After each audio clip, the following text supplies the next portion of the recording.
Hello, everyone. Welcome back to Shades of Tartarus, Episode 7, our Lancer RPG actual play, and now a Roll20 Spotlight stream. Hey! Um, Ooh. yeah, so with that, we're going to go around the table and introduce ourselves, our characters, and answer that awkward question that the GM gives us. Uh, to make. I also apologize ahead of time. I've been up since 2 a.m. So if I'm a little out of it, you know why.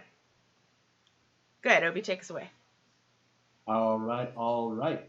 I am Obadiah. I will be your mech master today, and thus I will be playing everything from the monsters to the men to the AI and everything in between. And today, I the question I have is for the player characters. Were you in NHP, what would you be installed in, and what would be your purpose? And real quick, Obi, make sure your mic's not muted on Google We'll do just a moment. because the subtitles are not picking you Well, up. while that is Ha ha ha. occurring, Mm-hmm. hi, there we go. That Hello. should do it. I am your androgynous android game show host from the future, Nathan Blade / the Neon Caster. Delighted to be back here once again, and I play Julian Tablinette, professional con artist, recent mech pilot, and soon to be holiday enjoyer, I suppose. If I was to be an NHP, which for those who don't know is what we call AI in this particular world, I mean, it'd be counting cards, right? Probably installed in a very large and elaborate ring that somebody's wearing while holding their hand of blackjack cards or something similar. I don't operate for free though. You're probably going to have to spend some creds to get my services. That's me. Hello, everybody. My name is Anna, and today I'm playing Ariadne, who is our mech sniper person. I forgot already whether you asked what our character would be installed in as an NHP or what we would be installed in. So for Anna, the player would definitely want to be installed as some kind of like library AI, because then I could literally read everything exponentially more than I want to. Ariadne, I don't know what she'd want to be installed in. Probably some kind of like. I feel like she wouldn't want to be installed in like a sniper thing. Probably some kind of like aerial photography or reconnaissance drone or something like that, because she'd want to go like be able to see things that most people wouldn't get to notice or wouldn't get to see. She's kind of all about that scoping stuff out. Sup, y'all? It's me, Wally. I will be playing Xavier, the level-headed muscle of the group. Let's see. If Xavier was installed into some kind of systems, I don't know, probably installed into some kind of negotiation system, something that sits down and draws in logic from both sides of the argument and then spits out a solution that is equal to both sides of the party. Hey everybody, Pope here, Pope Robo on Twitter, Pope Robo on Twitch. I work in all your streams. Today I get to play Marlowe. Both of us use he, him pronouns as we get on with Shades of Tartarus. As for the Marlowe being installed as an NHP, terrifying thought. Probably would be the NHP for a corporate counter hacking insurgency protocol. So I see you're trying to hack. I would like to kill you now. Well, that's enough. Bye. Okay, wow, excellent. Hey everyone, I'm Val. This is my channel. Today I am playing Nevaeh, and she is your resident ex-celebrity social media mech girl. And if she was an HP, obviously she would be a social media metrics. Like, she would be finding out what's the hottest and what's not. And it's like, you pay that AI well enough, and she'll help boost your clout, your space clout. She's a clout bot. Oh, hey, speaking of, you guys can affect this game with your bits, subs, and donations. Every 100 biddies here gives a reroll to the party. Whenever you subscribe or gift subs to the channel, you can give us auto crits. And if you donate money to the channel, it's a sliding scale. So through the minimum on coffee, I think, is $3 Canadian. And if you go through Streamlabs, I think it's $5. It's just a sliding scale of making shit happen. Of course, all of that shit is at the game master's discretion, and we will never make anything happen that crosses any of our lines and veils, because safety is very important here on this channel, and I like to protect my friends. Anyway, that's me. We're done. Go ahead, Obi. Take us away. I bet. So, when last we left off, Lisa was doing had a West Ends, and somewhat informative conversation with her associate, Alto Andromeda, and the party at large had recently committed at the captain's prodding to make time for what some might call a vacation to the secret to a secret AI run colony ship of pleasure and relaxation, trademark 4562 AU. Uh, and so the telemetry has been put in. You have started flying, and you and the ship came in. The ship came in. You saw it on the horizon. You are stopped. You could get off and explore at leisure. Captain's already popped in message to everybody. He's gonna need, assuming things don't go wrong, about 3 to 4 days here, and then you can all be up, out, and away. And for those of you inclined to check, you realize you even got a decent connection to the Omninet here if you're so inclined. Of course, you've also seen a small number of discreetly docked other ships here, none of which you recognize at a glance. If anybody famous is here, they must be incognito. And Julian, I'll have something for you in a little minute here, but before we take care of that, for everybody else, the ship is yours. Will you explore it? Just to be clear, we got paid, right? Yeah. That Cool. was yeah. You got paid in the previous session. You got resources, and as far as money goes, assume you've got it.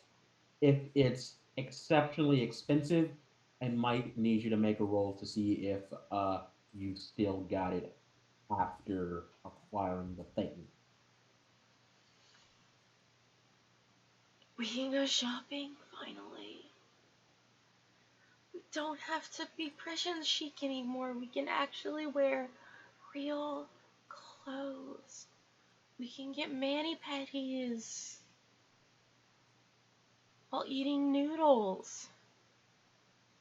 I don't know about while eating noodles, but it's definitely time to get some new clothes. Why are the noodles so specific to the mani-pedi situation? Just think of like the ultimate amount of luxury. Someone rubbing your feet and making your toenails gorgeous while eating a nice warm comfort food.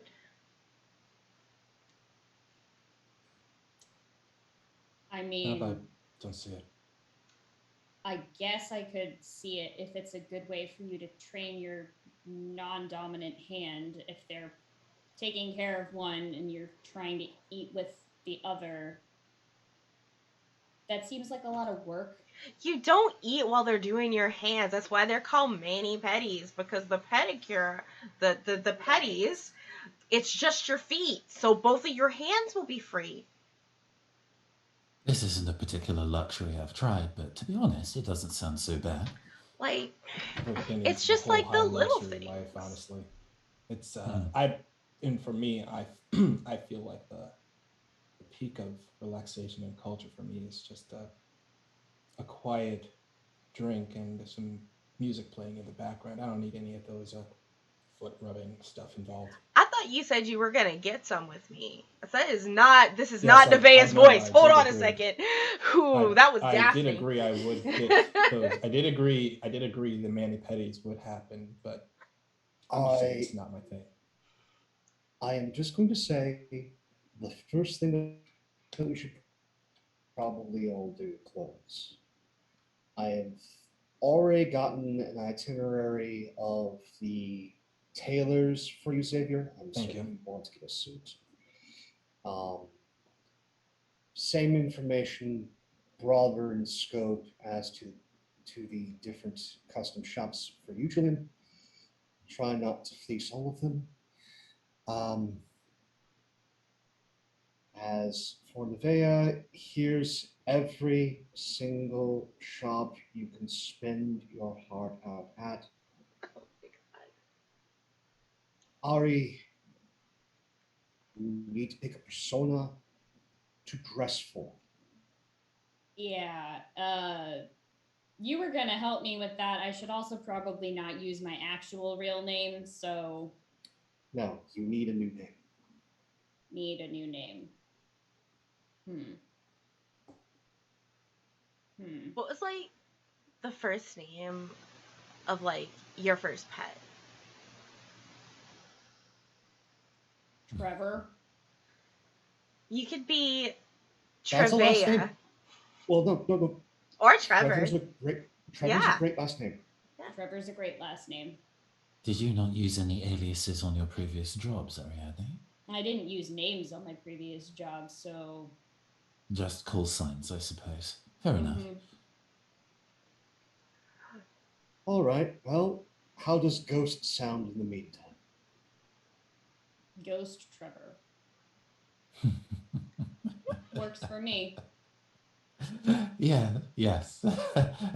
Yeah, no, that works. You were okay. That is like so cool because you're named after a classic literature character, which is like this white puppy that fought zombies.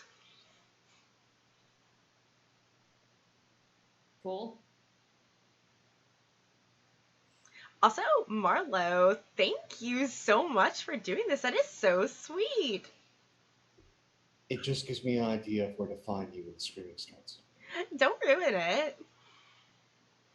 Okay.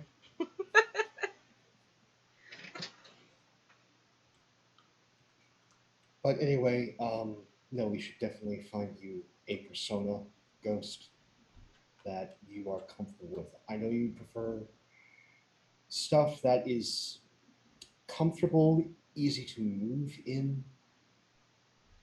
My question to you is how important are pockets? Pockets are the most important. Pockets are really important. Okay. Pockets are incredibly important. No, they're very important. So, in that case, that is going to narrow it down to these 12 stores aboard the vessel. You know, Those Ari, 3 are more urban. but the others are more high fashion or more tailored. Though as appealing as it may be, the bottom of the list I would probably stay away from at this point because you're just recently dead. And if anyone is going to be able to identify you with somebody who deals in wear and wear and high capability, high caliber protection fashion. So not the bottom of your sheet. You just see, like, anyone who's just, like, there's just, like, this camera that pans into Nevaeh's head as the gears are starting to turn as she's going through, like, centuries of decades of, like, fashion trends. It's like, oh, I know what we should get you. Oh, and idle question. Speaking of cameras, I assume this conversation is happening on the ship you came in on, and not the ship you're getting off. Absolutely Oh, not yeah, on the ship we're getting. We have not absolutely. disembarked yet. I don't even have a There's a fixed reason date. why I'm giving them itineraries. Yeah. Get this all out the way first. Yeah. You have, like, this obsession with the 1990s. There was, like, this trend back then that I think you would dig. There's lots of pockets. It's super comfy. It's very roomy. You can hide all of your assassination gear in them. They're called Jinko pants.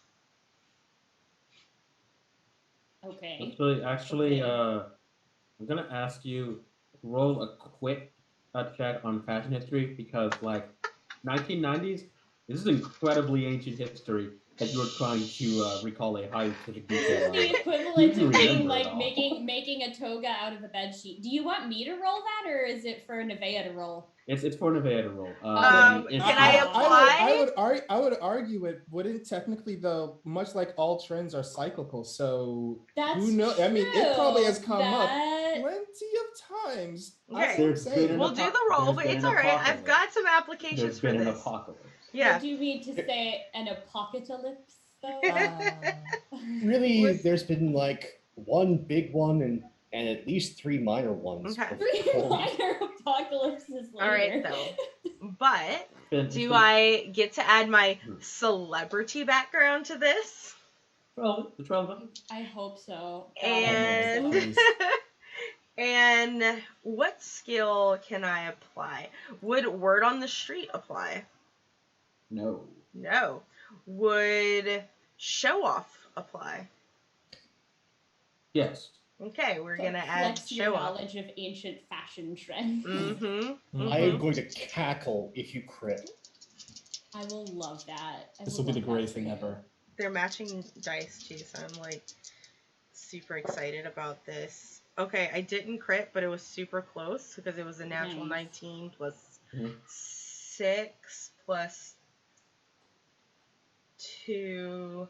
So 19, 20, 21, 22, So 23. that is a crit. Okay, Anything yeah, over yeah, 20 is a yeah, crit. yeah. It's Yeah, not a 20, natural yeah. quiz, but It's it's not a natural. You quit it, so hey, yeah. those Listen, cyclical trends happening on fashion, man.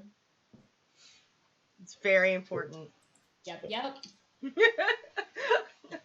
Just getting out like our 90s Pinterest fashion board is space I mean, Pinterest. fashion trends come and go, but Jinko It's pants true. can survive the apocalypse. Listen, apparently they're threatening to bring back low-rise jeans, like hip hugger jeans, and I'm not here for it. Like, I'm Idle just like, flex do not scare me. Okay, there we go. I Should be do what good. I want. Okay, so continue as you were. Sadly, I don't get to demand that you lie about one or more things about 90s fashion because you misremember detailing. And they look, oh, and you know what, like, would go, like, really, really good and would look so cute on you? If you had, like, a tube top, like, right here, with, like, a really baggy hoodie, like, on top, and, like, it was just, I got you, we're fine, okay. Okay. And we're going, I would love to just get into that 90s style, too. I think it would look so good. I could just think of myself in these big camo cargo pants. Let's do this. Okay. just got of itinerary, just hooking arms with Ghost.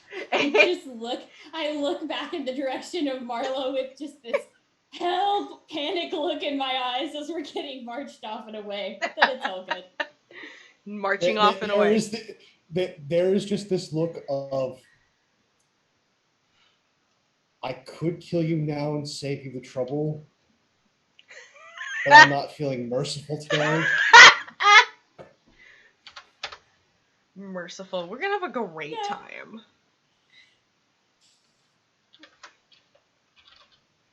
All right, so Xavier, Nevaeh, have you do anything of note to do, or will you be heading? You mean Xavier, Nevaeh, Julian? and Marlo even.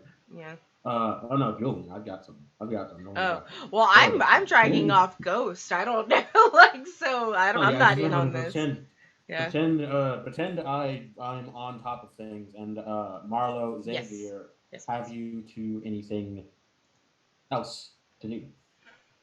Before we get off the ship, and I watch Nevaeh drag off Ghost, I look at Marlo.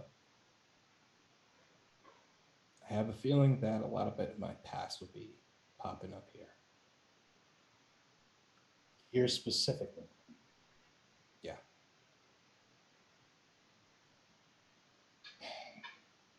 All right. Well, in that case, what's the word that everything's gone to shit?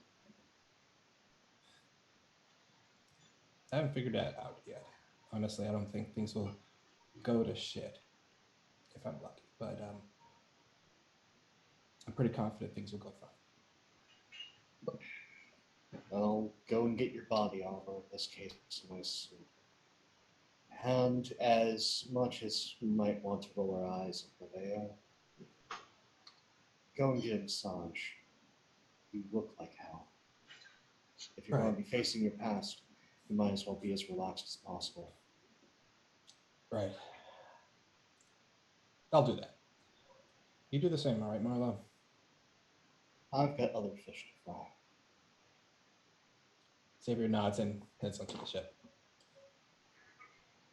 Okay. We will come back to all of you at a later date. In the meantime, Julian, your recently retrofitted, remodeled, reprogrammed, and frankly speaking, rather resized mech has asked you to stop by for a chat. Yeah. With the new finances and I guess 3D printing blueprints that we were paid in to be able to update our bits and pieces, Julian set Jackpot to be reconstructed to new specifications, highlighting increased melee combat capabilities and additional stealth capabilities. And upon getting the alert from the NHP, that was her dance partner to operate the mech initially, using the dance system, which is an acronym I have written down in a notebook I do not immediately have to hand, so y'all can just guess what that stands for while I go find it later. She's like, oh, okay, yeah, the mech's done. Goes to the mech hangar and sees that Jackpot is now literally A, half the size, and B, I assume, waves and gestures independently of her being on board. Yes, and yeah, feel free to describe the mech that is waving back at you and also, like, walking itself free. Mm-hmm. Oh, the style of the mech has not changed. It still remains a thin with blade-like legs, a glowing green core in the middle of its chest, which was previously large enough to house a person inside, and definitely not now. And a large flowing cape behind it, the inside lining of which is patterned with tessellated hexagons that act as a camouflaging system. Oh, when I put you in for an upgrade, I wasn't expecting you to be smaller. Well, it seems that I think I've been allowed to. Of course. By the way, hello. Uh, Yes. Gosh, this is the first time we've had a conversation outside of you. And she's kind of like at a loss of what to say. yes, that's a good way to describe it. Oh, and if you're curious, and like you actually see like the map like open up a bit, you realize like how you would like like how and where you would be piloting it, and basically you would be wearing Jackpot more or less Like like a, suit. I think of like Samus and Zero Suit Samus in terms of like, there's a power armor suit that now I Yeah, clamber into. basically. Mm-hmm. Yeah, and like opens up a little bit, perhaps vaguely unsettling that continues talking entirely like uninterrupted. Mm-hmm. Uh, oh, and by the way, if you like to enter, please feel free. It certainly wouldn't bother me, and if anything, it feel a bit more normal. Just Mm. odd. Yes, quite. And Julian like walks forward. Jackpot actually kind of offers a hand as one would offering a dance partner in a ballroom, to which Julian takes and puts her in a twirl, and as part of the twirl, just effortlessly incorporated inside of the mech in one smooth movement. Um, okay, a little closer than before, and she looks around trying to look for Jackpot, and the head out in like an externally, the head of the mech just kind of swivels around as she now has exact direct control in a way. I was expecting you to be somewhere here, although I suppose you're now everywhere. Okay. I think I understand the perspective thing. Try only moving your eyes. I think I can give you a little, and like assuming you comply with that, like you realize like a little miniature avatar kind of like appears in like pops Like up in, like in your eye rear line position. in Yeah. readout. Sure. Uh, Okay, this is easier. Fantastic. Um, so how was the upgrade? uh, this is tricky. I guess I'd call it height. Hmm. Uh, it's it's different being smaller. Yes, I one of the things I found that I had to get used to when I piloted you the first time was the sudden change in scale and world perspective. Um, it feels like, I had spent all of my life before looking up at the sky like an ant or a worm, and suddenly I was getting the bird's eye view. Um, this is maybe a bit more normal for me, I suppose. Thank you for accommodating. Uh, um, Oh, of course. After all, uh, you are my pilot. I exist to serve you. Although I do wonder, if it's what it's like it's being this small, what what it might be like to be smaller. Certainly well, there's and you see like the little avatar that you're looking at, like you will like do a little twirl. Like I wonder how much space I'd have to dance if I was microscopic. I would not be able to fit inside you for a start. Oh God. She catches herself at phrasing. Um, Jackpot does not recognize that this is a semantic issue, and so probably does not respond to that. Robot technically aware of the alternate meanings doesn't understand why they would be important in this context. Does not understand or does not care, one or the other. But yes, I mean, you would also struggle to find dance partners at that size. Although I suppose in high school physics class they did talk about atoms being in a dance with each other. Wonder what that might be like. Mm. Yeah, oh Oh, well. I suppose speaking of new experiences, and um, she starts to just walk towards like she moves as if she's going to be doing a walk and talk, Yeah, and moves to like the edge of the hangar, and then realizes that, oh, the human door to go into the rest of the ship is now too small, and yeah, yeah. You decides are. to Yeah. decides to style it out by just leaning on the wall, arms folded like she's being real cool, and this is all entirely intentional. uh what do you clip me for? How dare you? It was good. It was good. I appreciate the clip. Anyway, she's about to do the kind of walk and talk, being like, anyway, to catch you up on what we're about to be doing. And it's like, you're probably already briefed on why we're in this section of the galaxy. I suppose you've not had the opportunity to meet really any other NHPs. For some reason, the rest of the crew did not decide to put any on their inside their mechs. So I suppose you've not met many. Oh, the ship AI, the ship NHP. That's true. You've met them. Doesn't seem to like you much though. Doesn't seem like anybody. Doesn't seem like people much. Kind of yes, thing. well. Doing when you have a captain like that, I can understand why. Hope not to interrupt something he was doing with the captain. Didn't really get it. Nothing to do with bells? Human relationships can be complicated. She doesn't push it further than that. But and it seems like Jackpot isn't really that, like, whatever it is, doesn't seem like Jackpot is that interested in it. In the nature of cutting to the chase, well, the ship that we're about to be boarding is actually entirely run and inhabited by NHPs, and it's a leisure, or at least it is now. It was previously like transport and is now leisure cruiser.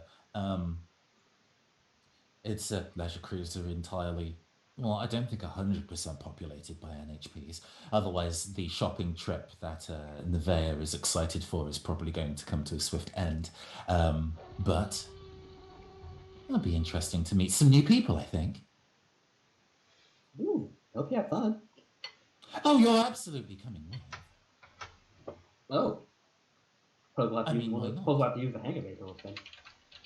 Yes. I'm happy to either stroll into the club mech first, or you can come as entourage.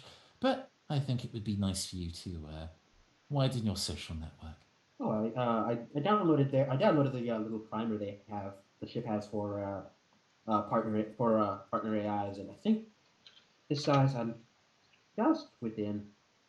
We'd have to get out, but I can walk with you. Yes, I'll walk with you. Oh, fantastic. I'm looking forward to this, actually. How strange.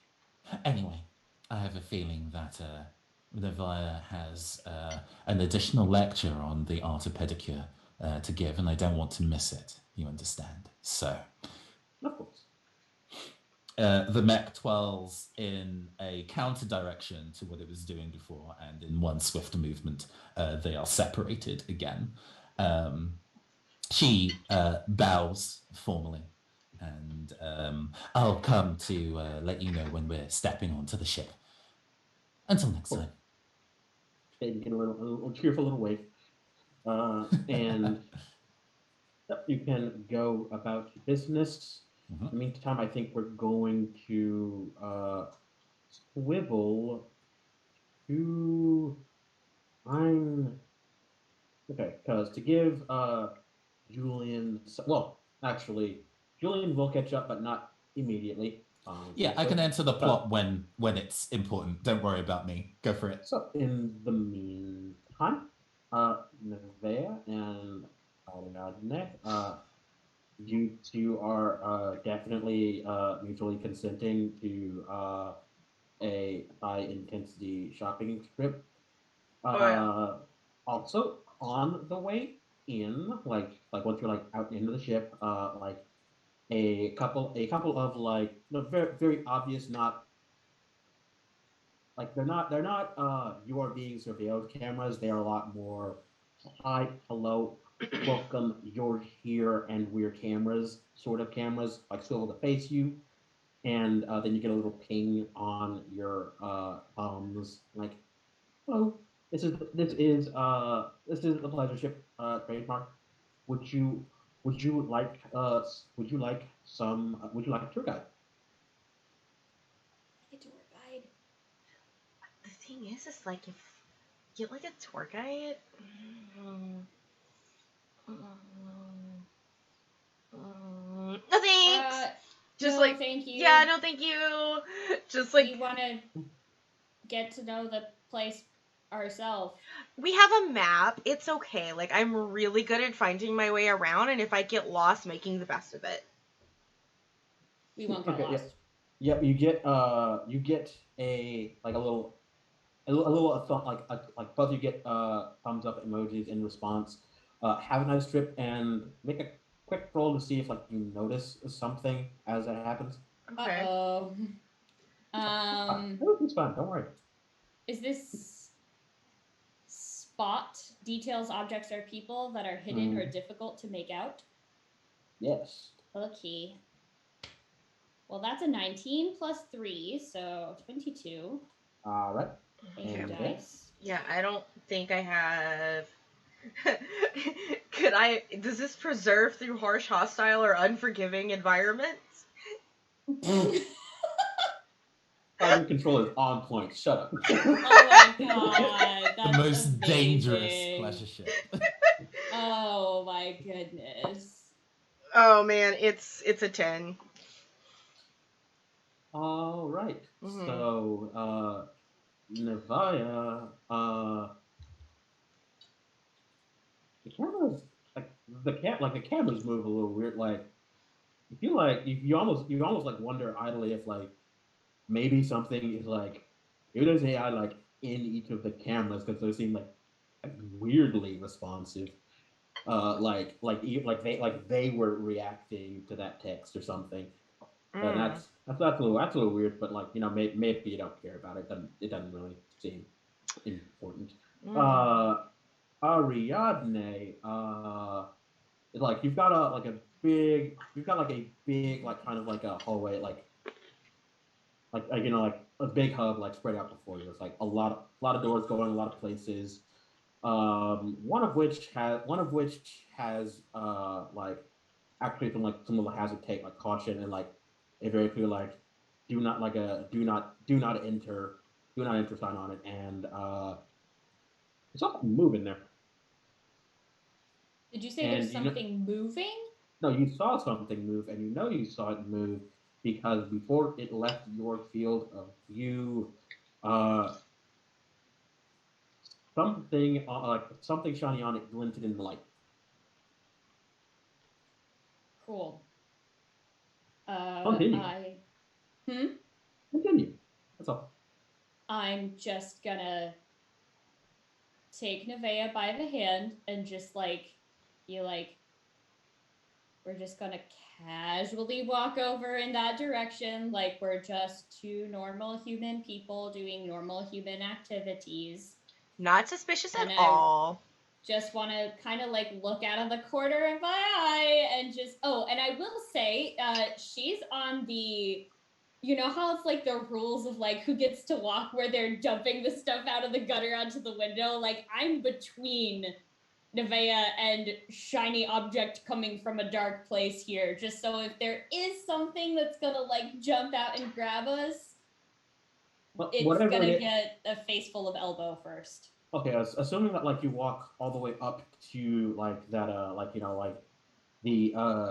the obstruction blocking you from entering because it's there. Like you could get around it. You could get around it without too much trouble if you're bound to do so. And tell me if you are. But like once you get up there, you don't see any like looking down the hallway. You don't see anything. Very dark hallway, but very dark hallway. Doesn't look like it's used much. You think you see some dust that should maybe somebody should get to you if that's the sort of thing that bothers you. And like there's a blind corner and like hallway continues on a little bit. There's a blind court like two blind corners like basically like a court. And you don't say anything. Hmm. No, there was Hey, something. But I don't hey, see it. Hey, Nevaeh. Yes, Ghost? How common is it for people to just carry around shiny tourist objects? Like souvenirs? No, I mean like things that actually, reflect light. Like mirrors? Yeah. Oh, or do you mean like one of those like really, really well highly advanced like paparazzi clothing that if they take your picture with a flash, it just reflects back and you're just like a black blob on screen, like that, or Okay. mirrors? New strategy. You know how we're here to like have fun and be Mm-hmm. on a vacation, right? Mm-hmm. Mm-hmm.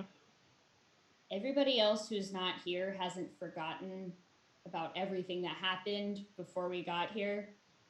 You know what I'm saying? So just like we should You get relax. also while you're But having this conversation, you both get a little thing on your comms.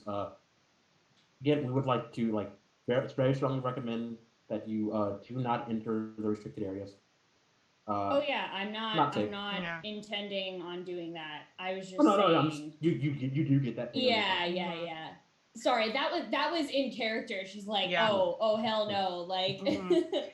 I think um that if we stay in our lane, just uh-huh. do the things on the itinerary, behave ourselves, don't get into too much trouble or any trouble at all, we should be fine. But, you know, being a little perceptive about things is definitely always good because you never know when a Plutonian prince wants to kidnap you. You are literally the most dangerous person on the ship. I am convinced. That's Yes, so exactly silly. this is good. Let's just Hmm. I will try to not be quite so and you can try to not be quite so okay. I don't know what you're This is good. talking about. Like, we're Good. That's really good. That is what I'm talking about. Yeah. Okay. okay. Okay. Good. All right. You know what? We're gonna get you some Doc Martens. I have always wanted a pair of those. Like you have like, oh wow, I'm totally getting like that. You know, I was thinking Jinkos originally, but I'm kind of feeling like you might be like that slightly like grunge from like that one place that had like that one kind of music style. But I can't remember their names, even though I rolled a crit. Addie does, but Nevaeh doesn't. Listen. I'll make you keep rolling for '90s trivia. You don't understand. This is ancient history. Surely you're not talking about the band that took its name from a state of ultimate enlightenment and had a Yeah, like I'm kind flying of with a named smiley after face? that band, but like not really. Well, that's my middle name. Your name's Nevaeh Nirvana? Yes. Do you want me to like I Like I what I'm freaking hearing miss is that I so might have much. to roll to determine if they got your middle name right. Do you want me to do that? Yes, I do, because I have an idea for what it is. Okay, what do I even fucking roll for this? Okay, so this is a skill check made by Nevaeh's parents. And they're not as dedicated to this as everybody else. Okay, But you know first what? of all, But you know my what? parents are celebrities, so they get that background. Sure. However, they're not highly trained experts, No, so they don't No. have grit, Okay. they do not. Okay. and this is difficult. Okay. So if they don't get better than a 20, Okay. If my middle name is just Kurt, it'd be hilarious. No, I have an idea. It's I have just an idea. wrong. Like what kind of It's wrong it is? 15. It's a 14 and a 1. Like I got a 14 on the D20 and a 1 on the D6 for the celebrity. Okay, so they were in the right arena, but they didn't get it right. Oh my God, What's your middle name? So wait, are you Oh. telling me that you're My middle name, oh God, this is going to be awful and part of me is dying inside. My middle name is Courtney.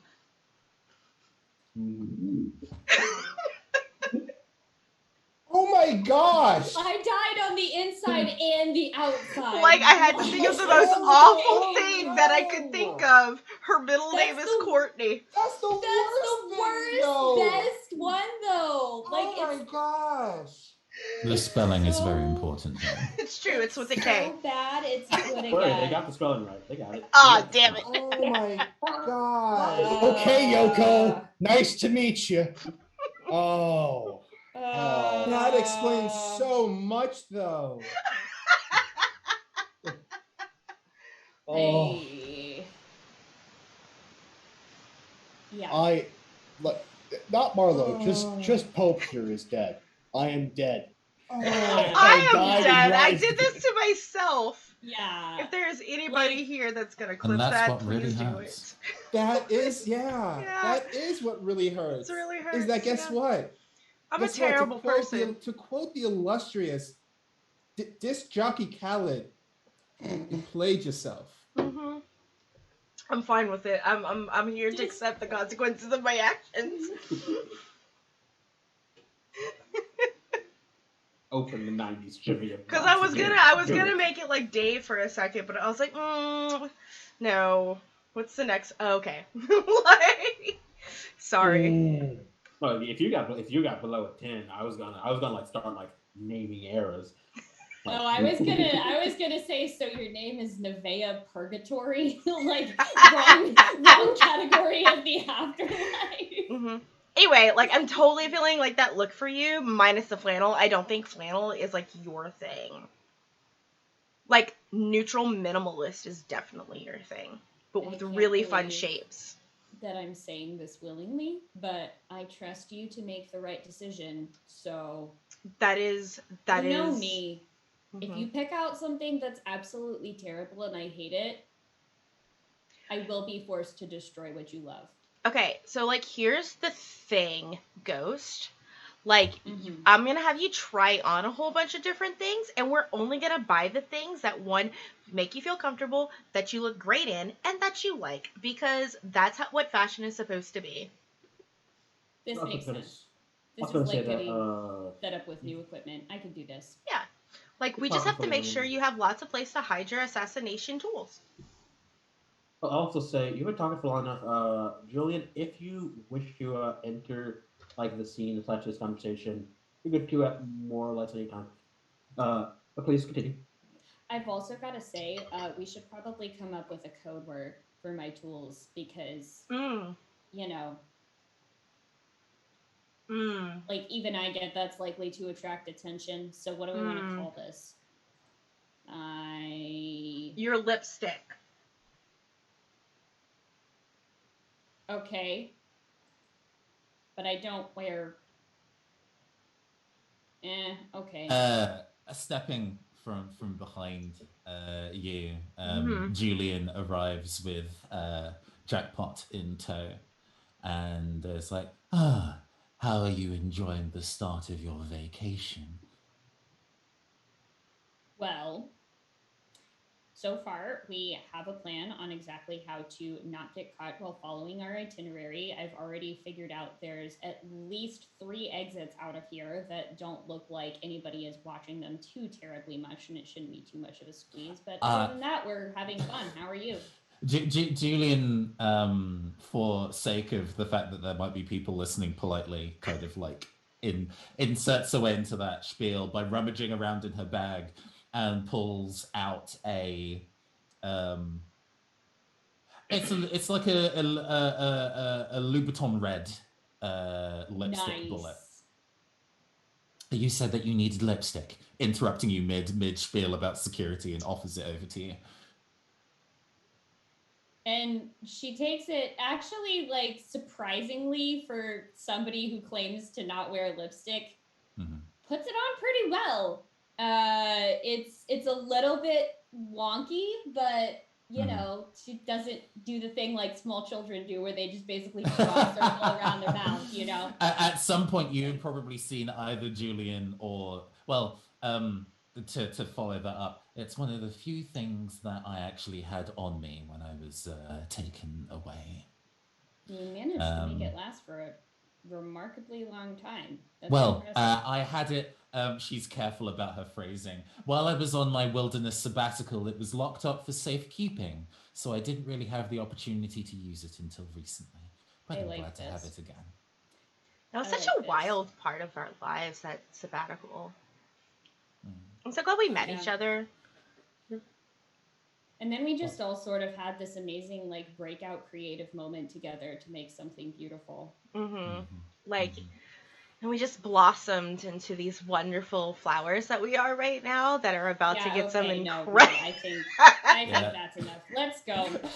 Yeah, 3 years of yoga and eating rice will do that to you. The second that she's in like terms of beautiful canon, how long have flowers, you our been head in is prison like, for? Oh, sorry. No. Repeat that.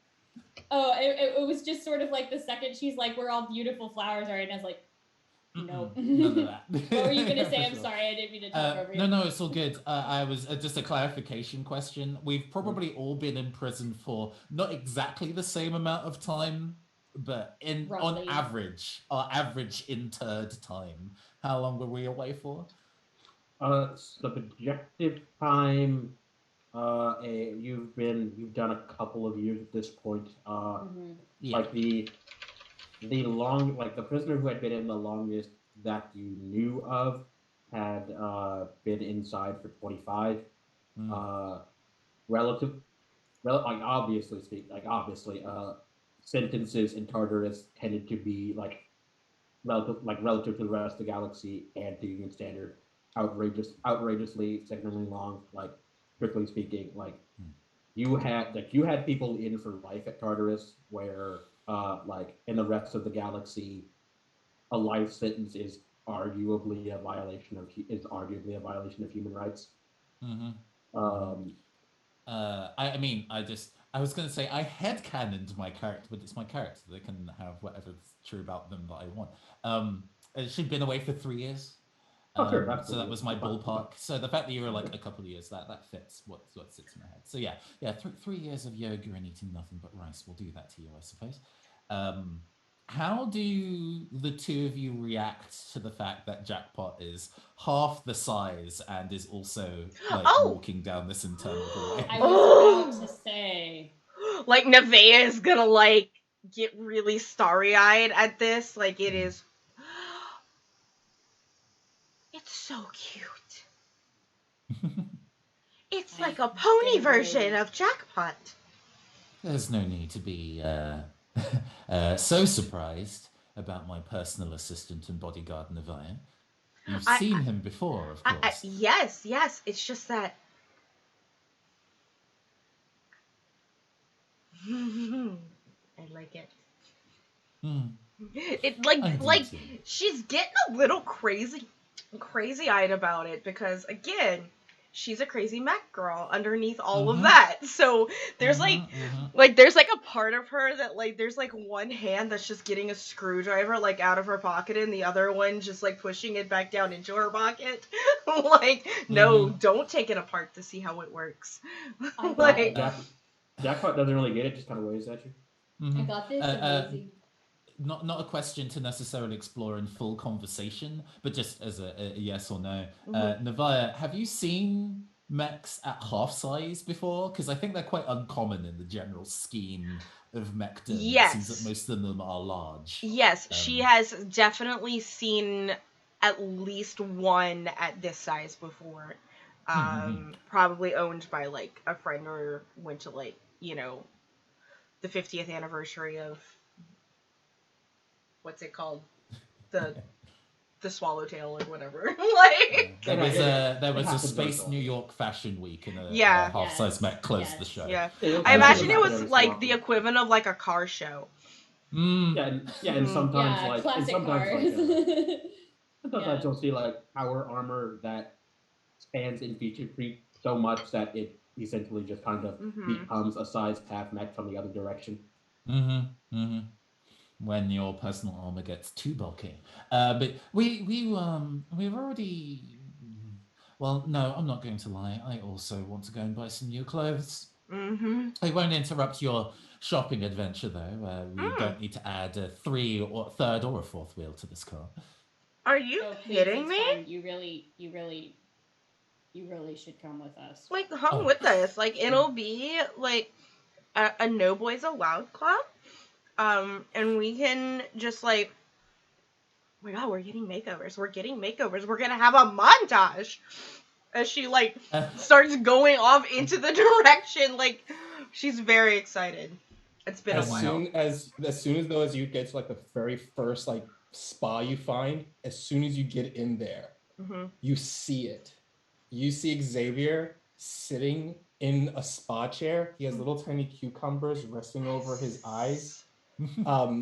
And he's just sitting there with both hands being be tended to by two people, and his feet are inside of like a nice bubbly looking little like relaxation pool, and I- he's just relaxing there. As a matter of fact, it's not people, it's subalterns, and that is to say, humanoid, and they've even got like synthetic skin, and then like feels right, looks about right, but not people. I imagine that like as we're like walking to this like ancient clothing boutique store, like the spa is like next to it, or even just walking out after we do our fashion montage. Like, and there's like this big open window, and we all just sort of like walk past this window, and then we all just kind of walk back to do the double take to have that scene of Xavier. Absolutely. Yeah. Absolutely. Like, it's like, he looks like he's having a great time. And when this happens, Ariadne, having just said that it looks like Nevaeh is the most dangerous person on board the ship, looks to Nevaeh, looks to Xavier, and then just slips her hand into her pocket. And anyone who would notice this is just like, she's like almost tapping like a sidearm for reassurance, being like, whew, I can protect myself from this evil if I have to. I'm going to withstand it. However. You surviving barely. I heard a dice roll. I did I too. know. I was like, are we rolling to murder people? What's happening right now? This was not me expressing intent for PvP. I was just making a joke. No, you're fine. You're fine. It's very important for me. I might do another one in like a couple of minutes here, depending on what happens. But in the meantime, That's fine. nothing worthy of noting in the story, and nothing that's like there's not like a clock. There's not like an invisible clock that just ticked down or anything like that. No, you're fine. You're fine. But I don't want to leave people out. So Marlowe, before he got off the ship, cobbled together every little bit of cosmetic he could find. And while wearing an engineering suit, has painted his nails a pastel blue, and has done his face up a little bit to just try and break up what was last seen. He wasn't in prison.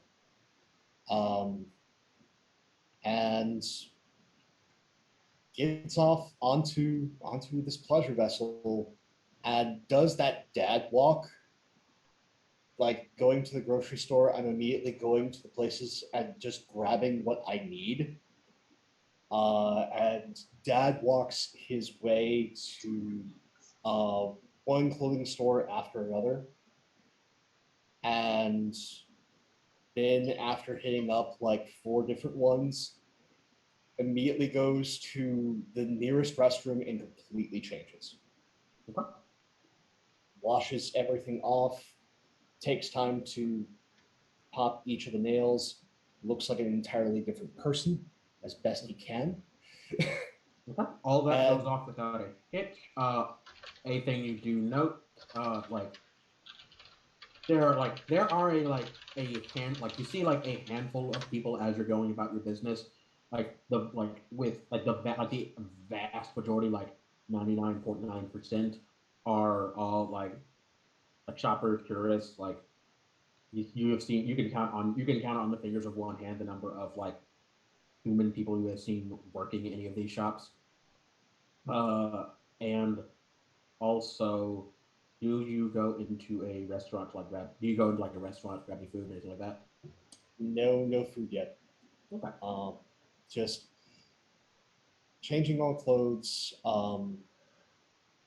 and has everything on his person, and then goes to a different series of stores and starts buying just like trivial things, nice little tchotchkes, stuff to actually like he gets a calendar, um, and and maybe a small sort of like gift shop booklet of this this current pleasure ship's like original mission, and like it's like a little history like coffee table book, and Okay. is just playing through being the tourist now.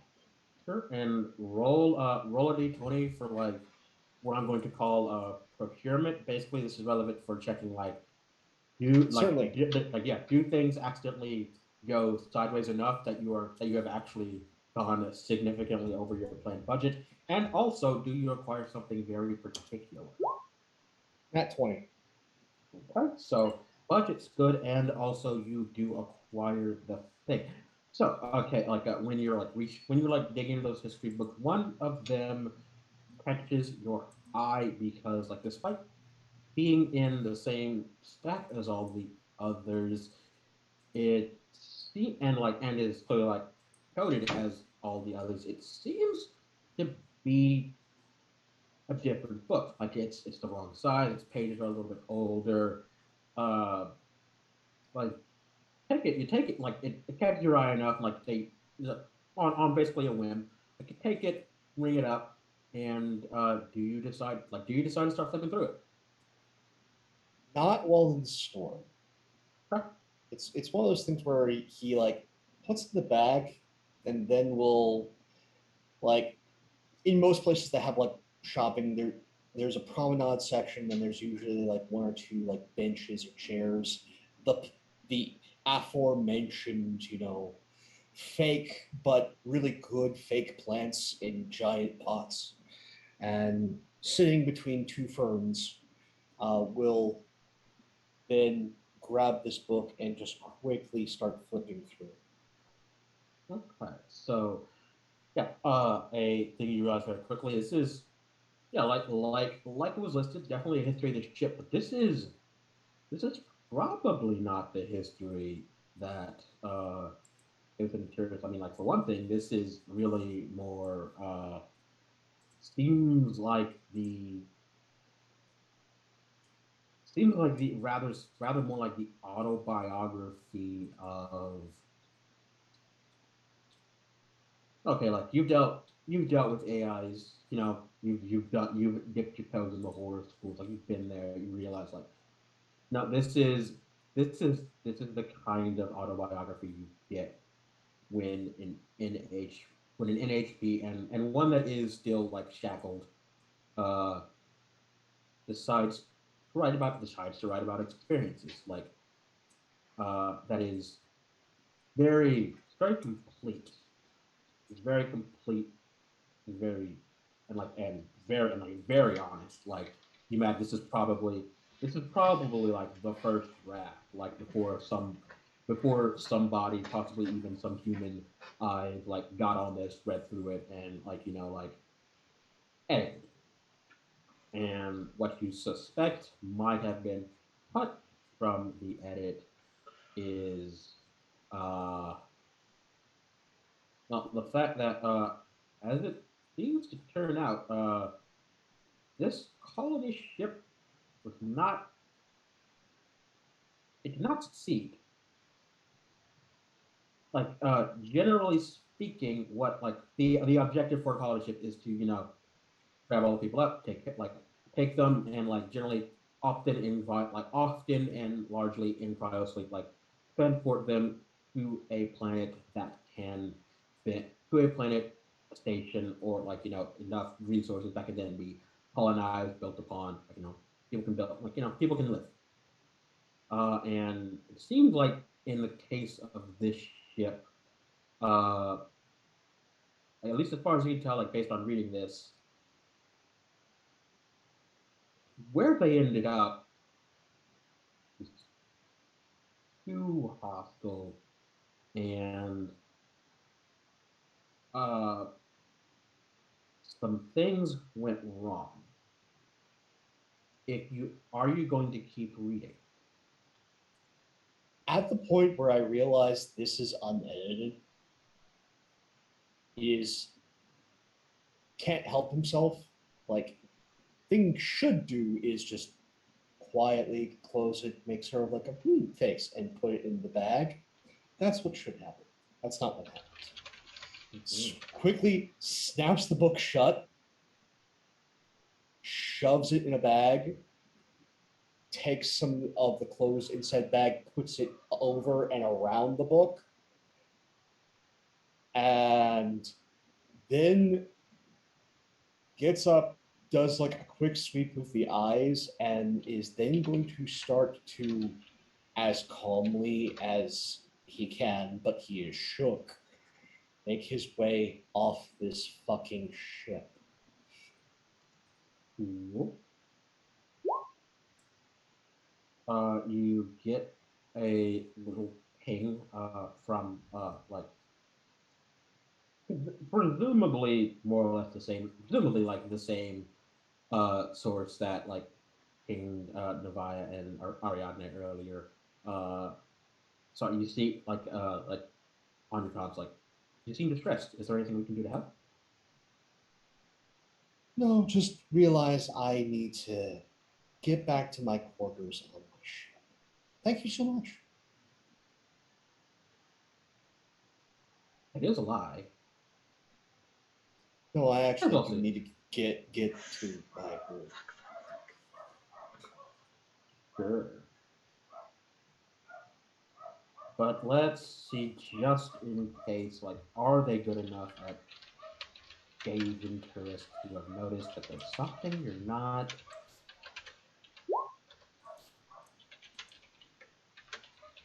Are you are you sure? If we do have counseling services available, and we actually even have a trained therapist on stage. If you need deeper help, are you sure? Is there anything we can do?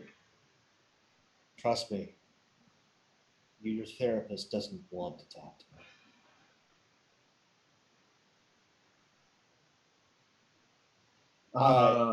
You receive like a thinking, like you see like a like you receive like this is like a there's like a takes it takes like actually a couple of seconds, which is seems looks like relatively speaking an eternity, as far as any curiosity time before you receive a thinking emoji in response, and then nothing else.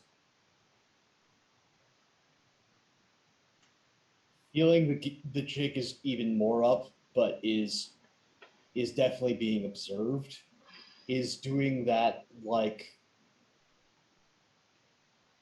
Tom Cruise power walk back to the ship. Okay, yeah, you're not. You are your walk back to the ship is not disturbed. We will return to you later if you want to read more of the book because you didn't finish it. He soon as he gets like he is going to get back in the ship, and then it's no longer once he's off the other vessel and on to home. The power walk changes to the full on run, but with all the bags, not to his room, but actually to the hangar, and just will dump everything, grab the book, throw it out on the workstation, and will continue reading. But I want to find out what else is going on with the rest of the crew. Okay, yeah. In the meantime, let's say like Nevaeh, Ariadne, and Julian. I'm like it. Are you going to like stay and like wait on Xavier, or like are you going to like take note or like he's doing his thing and like then keep on going? Well, I think we're all kind of on free time, as it were, at the moment. We haven't necessarily. Well, we're on the ship for a reason to do all the kind of refueling and everything, and but at the moment we're kind of trying to recenter ourselves before we get back to doing our jobs properly. Yes, because unless people forget, you can't afford to leave. And anyway, Julian, now at this point, the outfit has changed because we've got new clothes. She is in a pencil skirt cut dress in emerald green with a bolero cut bomber jacket. The sleeves unravel slightly into kind of like molecules style patterns on the sleeves as they hang out in like a lattice. She still has her hair cane rode and braided because it also means it works with her presso collar better that way. So she keeps that neat. But for the most part, and the inside of the jacket is lined with additional pockets. But she goes for lunch. Actually without Jackpot. She's like, Jack, I'm going to go and get some food for us and the rest of the crew. It'll be a little easier if I do this alone. Is there anywhere you want to wander off to? I'm not doing the voice. No, there we go. No, but can I wander? Sure. You have some of the time. Union Beach have contacted me. They said that they'd love to like interface, chat a little bit. Yeah, no. If anything else, if there is a problem that arises from me obtaining food, maybe don't wander more than metric distance away. But for the most part, let's assume you set a relevant number. And yeah. And yeah, there's like have fun. Don't do anything I wouldn't do. But you see like Jackpot like seem like like kind of thought consider that kind of thoughtfully before like there's a pretty small list of things that Julian would do in the name of a con. So yeah. And in fact, going into a fancy human restaurant, she turns on her protocollar and takes on the guise of what you might describe as a junior librarian on her first day. Big round glasses, slightly flushed, very nervous looking. Okay, and I'll say on the inside, you like for one thing, like it's very shocked to see it's actually a person like working the counter here, and a very familiar person.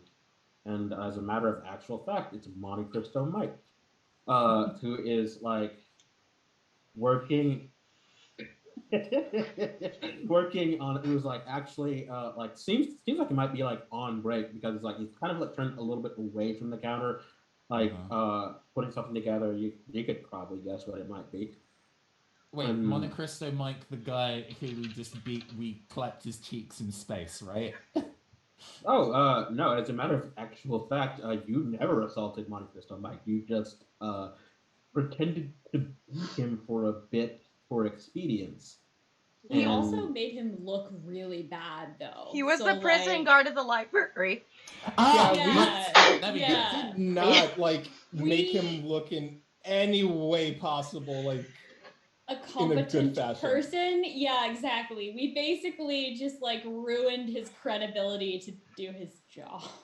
I have so many questions and concerns. The con that I am about to do is now even funnier, so we'll continue to do the con. Aside from this human wait staff, I assume there are other human people dining in this establishment. There are two. Mm-hmm.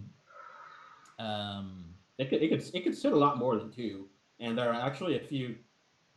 Like you realize looking at the texture of the skin, like there's a few subalterns eating here, kind of weird. But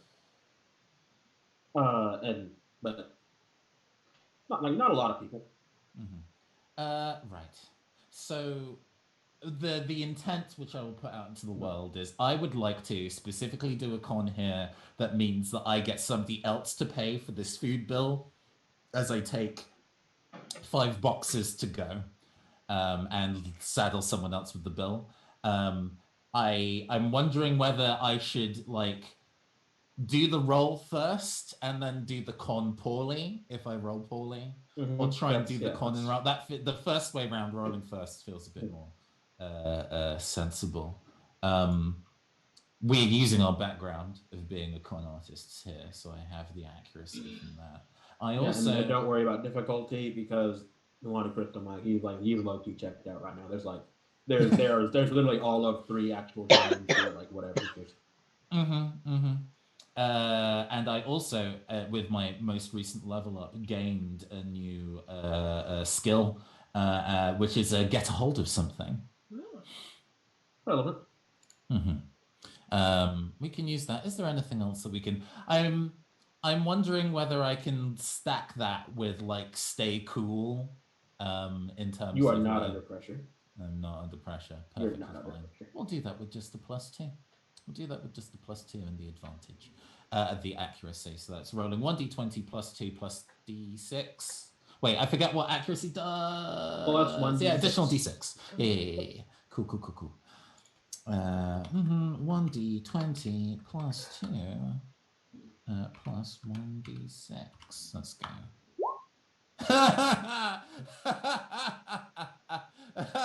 9. Oh no. Oh no, that's great. Okay, I'm gonna. This was all entirely in my favor, but the natural one, goodness me. Yeah, I didn't do like y'all saw it. I didn't do anything. No, this is great. This is why I took the risk of making the roll. You only roll when the outcome of failure is also interesting. Okay.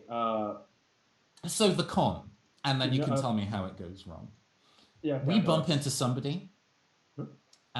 We spill coffee, stand on their shoe, something. And Julian, over the top, apologizes, makes a big scene.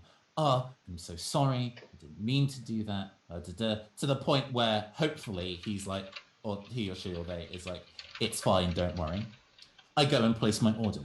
I order a large amount of food. I go speak to one of the waiters and say, oh, I'm taking all of this to go. My friend over there, he's saddling the bill. Gets their attention and like, hi, you're okay, right? And then they're like, yeah, I'm fine. You only stepped on my shoe. It's all good. But the waiter hears, you're okay, right? As I leave with the 5 boxes of food and they pay.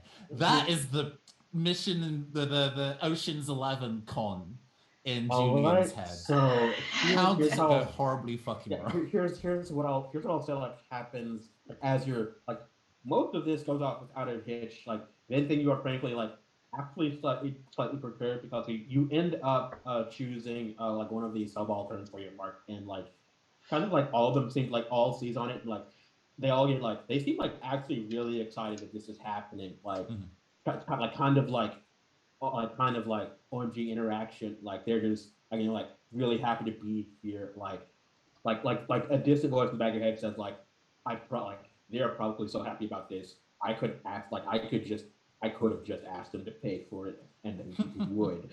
But that's not aesthetic at all. So you keep going. Unbeknownst to you, this actually got Mike's like attention much earlier than you planned. So he's just watching it. So he's just completely watching all of it, and like has seen to the con early, and also has actually noticed something else. So like as you come up to the counter to as you come up to the counter do the thing and very you're very relaxed you feel like all's going well weirdly like a little bit weird but I guess whatever you're a con artist you can roll some weird much faster than you expected and like with he just as you're going, he's like, yeah, sure. And as he kind of leans over, just flashes up and turns off the cross collar. And good afternoon. You're invading a lady's space. You do realize that's rather rude. Oh, in my defense, you did steal my face once. Call it even, yeah.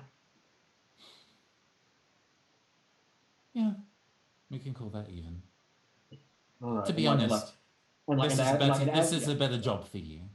Working for a fascist prison state isn't really anybody's style. And to be clear, like as you're saying this, like he's like leaning back out of your space, like he's not like staying like Hmm. too close, like he's backing off. Like yeah, honest. Let me make sure I'm getting to the mic voice because like there was a mic voice. Yeah. Yeah, it was. I'm gonna be real with you, like you get, and I'm sure you run into them, and I'm sorry that you had to deal with them. Like you get the people who are all about power, and sometimes you get people who just it's salary, the work steady, there's benefits, and sometimes your history degree doesn't turn in tenure, so you gotta make ends meet. Yeah, yeah, Well, Friday night. I hope that the Monte Cristos here are good. She smiles genuinely. Yeah, and he kind of gives you like the half smile back. Like he seems a bit wary, but like you're not you're not escalating this, and he is obviously not spoiling for a fight. So like this is fun. Uh, like yeah, I can make it myself, and honest honestly, it's kind of weird. Like you might think they're paying me to work here, but it's not even that. They just kind of pay me to be here. I just started like actually those, and like he kind of like motions to the like the two like actual human people like that are sitting here and even like no, they just pay us to be here. I just started working behind the counter because I kind of wanted something to do. Uh, but yeah, how did you even get here? Honestly, I'm continuing to adjust to post scarcity myself. Mostly, we needed a bit of a holiday, a home away from home. uh, yeah, I can get that. Well, I'm kind of just honestly right now. I'm just kind of here while I'm trying to figure out my options. Heard they blew up prison. Don't know what the fuck that was for. Yeah, neither do I. Her kind of expression like drops as she's kind of like, I don't understand why that happened either. Oh, And then she kind make of catches herself and puts the mask back on. oh yeah, and Figuratively, the protocol is still off. sure. But yeah, also roll a yeah, like make a roll to like read his reaction because there's something there that you might have been able to catch. Absolutely. I also have read the situation +4, so I'm into it. Sure. 1d20 +4. 20. All right. So I'll say yeah. First off, like so okay. What I was going to say is and Fred, if you just noticed, he doesn't seem that kind of weird. That he doesn't seem that broken up about it, but whatever. And in fact, like with like on the crit, you realize he's not that broken up about it because like talking about it like it was an after the fact kind of thing, like as if uh in the same way you talk about like an empty building being demolished. Mm. She takes that on board, but doesn't like press him on that. It just she takes it on board and is all kind of continues the smile, pulls her collar up and turns on the kind of like first day at the library face on again. If you excuse me, I have all of these boxes to deliver. Have a good day. Sorry No, again. you're still Sorry. gonna you see him like kind of struggle like no, it's not that easy. Come on back, settle the bill. Fucker. She says as she pulls out her cred stick to pay for the like 5 boxes of food. Yeah, and it's not like crazy expensive. You're gonna worry about that, but Mm. yeah. But yeah. He lets. It's he lets, enough. like, It's enough to sting. Like her pride is very wounded. yeah. You on principle you don't like this, but Mm. say let me. And then Mm. like before you go, he also goes like, hey, I don't. This isn't like a. This isn't. I'm definitely not like employed anymore, but you're not. You're not here to like start anything. Yeah. The not breaking character.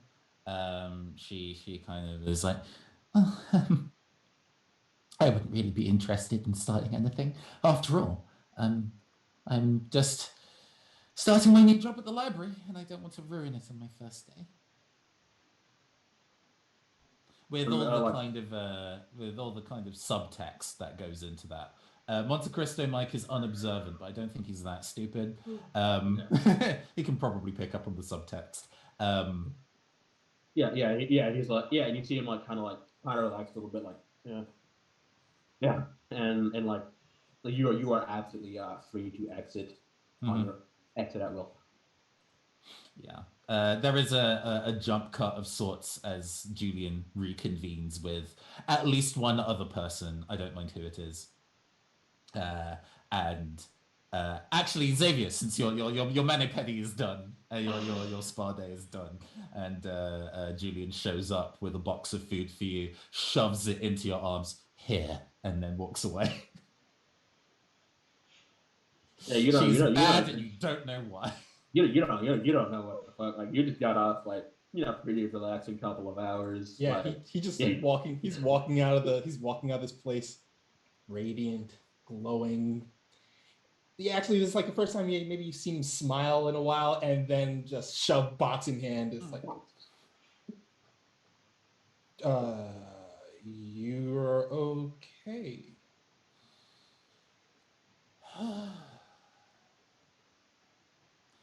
I'm fine. She says I'm fine. No, just a little out of practice, apparently. But that's how it is when you spend 3 years on the wilderness sabbatical. That's what we're calling it. Got it. Wilderness sabbatical. Well, sorry that your recent jaunt back into your work life after your wilderness sabbatical didn't go well. Yeah, well, if I want to start back up with the old firm, they'd want to be me to be at the top of my game. If there even is an old firm anymore, it's not. I've struggled to be able to find it. I know I'm kind of in the same category myself. Currently looking to see what happened with my old firm. As he peels open the box, looks inside of it, pulls out the cookie, unwraps it, takes a bite. I think at this point, we've probably all had candid conversations of, when I get out, I would love to eat X. And this is the closest approximation this particular restaurant could do of X. Yeah. So it'll be a thing that you like. She remembered. Just takes a bite of the cookie off. Is that really what you're looking to do? Is get back into work with your previous firm, or get into your own independent work? Her eyes kind of gray out, glaze over a little bit. I mean, in the society that we now live in, post-scarcity universal basic income, I could return to any life that I wanted and just be. And a lot of people start jobs. After all, there are very few people in the world who will, upon being given a living wage, just do nothing. That's just a conservative myth. Stares at camera. But the job that I'm in, really specific set of skills. I don't really know how to do anything else.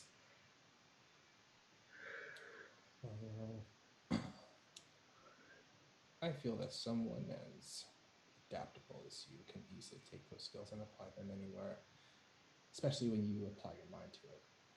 You're that good at what you do. Well, we have been learning new skills since our wilderness sabbatical. I've gained an NFP bodyguard. she says as Jackpot, I think, comes around the corner, having spent the last half an hour chatting away to whomever. If you're okay with it, Julian, Jackpot might come back with a tiny hat. Yes. Okay. I'm pretty fine with can I raise that to actual hat? Yes, a hat that is An actual hat, or befitting maybe of Jackpot. That Nevaeh picked out. Because he's a dancer essentially, in addition to being a controller of pilot controls. It would be, I immediately go to kind of like flamenco hat, and I'm into that. Considering what Jackpot's head looks like, getting it to sit on that is maybe a problem, but it's fine. Nevaeh is an engineer, and she made it happen. Hell yeah. Fine, it's fine. Those magnets, you can make this can work. It's good. Yeah. Turns around to be, oh, Jack, nice hat. Totally nonplussed. He opens up the box, pulls out whatever sandwich is in there, unwraps it, takes a slow bite of it. I think that. Well, I'm actually gonna say like roll a d20 to determine if you hit the sandwich jackpot, because these sandwiches were made by somebody, and maybe he was feeling generous. It's like, do I have to make the roll? Yeah. Okay. Where's your luck? Ha! I got a 20. Monte Cristo. I'll take a bite out of it. By Monte Cristo Mike. Take a bite out of it. Goes. He looks at the sandwich. Slowly looks over at Julian. Eyes widen a bit. Yeah, absolutely. No. What you say? You didn't. Julian. Pay for that, Monte Cristo. But it's fine. It's fine.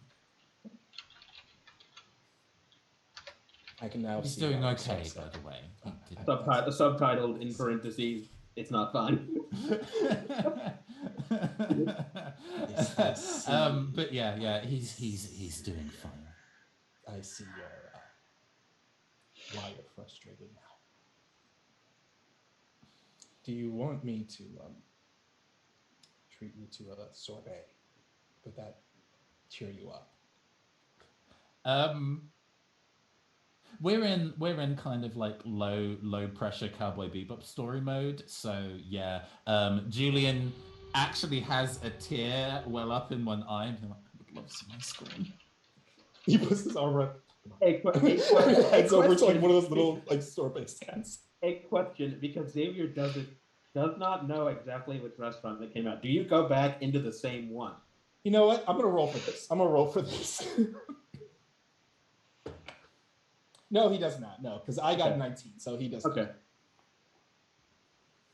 There is more than one eatery on this pleasure cruiser. Thank God. Sure, but you're right there, and Xavier doesn't know where you got this food. Oh no. That's true. That's true. I'm just glad that there's more than one restaurant. For the sake of like food variety of the people on said ship. I mean, hey, if you really want me to, Monte Cristo Mike's got time to burn right now. I could just have keep showing up. No. He's just fucking like the Nurse Joy of this goddamn spaceship and is running every food store. No, this isn't the time. Friggin' cousins all named Monte Cristo, named after different sandwiches, but their last name are all Mike. Mm-hmm. Listen, it's space. The last names are flexible. I said the flexible out here. I'm very excited to meet Mufalada Mike. I was just thinking bacon, lettuce, and tomato Mike.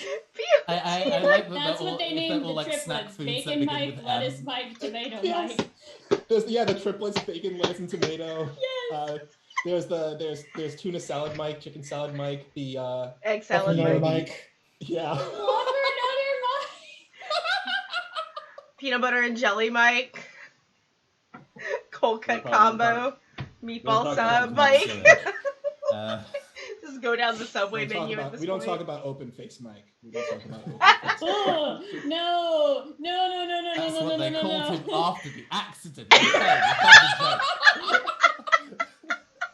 The joke is done. We got there. Yeah. Anyway, yeah. You get your ice cream. You don't even pay for it. It's fine.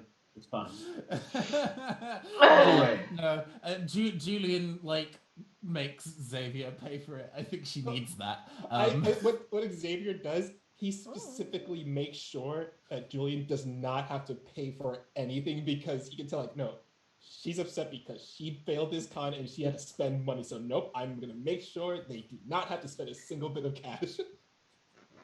And he even goes the extra mile and will remember what her favorites are and say if they want that first. Just try to make sure, treat them really nice right now. Yeah, Julian goes and takes a I think she's a tub rather than cone kind of lass, and takes a scoop of the lemon sorbet mint choc chip swirl that she's got, and it's like, it's really good. Thank you. You're welcome. It looked like you had not a day, but an hour. The stress is already leaving my body. The stress is leaving my body. What I think I really want to do, since we're now on a... I know, the voice is in and out today, I'm so sorry. I know that we have a job to do while we're here, but we're on a pleasure cruiser. There has to be a discotheque somewhere.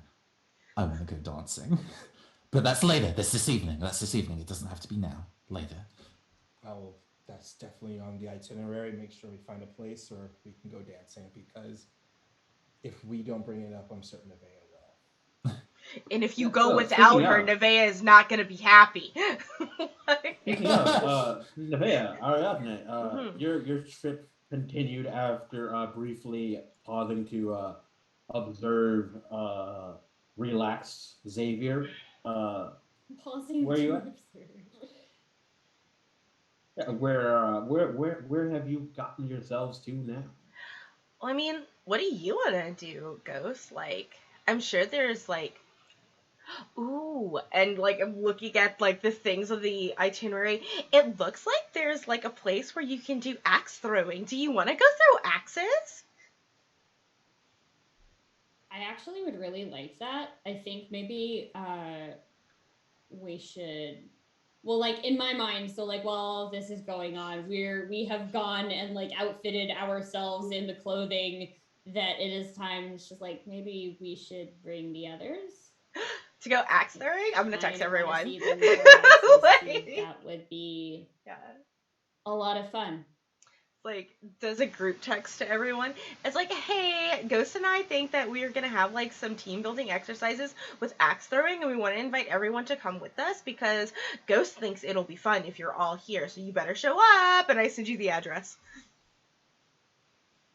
And then if this is a group chat, Ariadne sends a message that is just to Xavier. I will still criticize your form, period.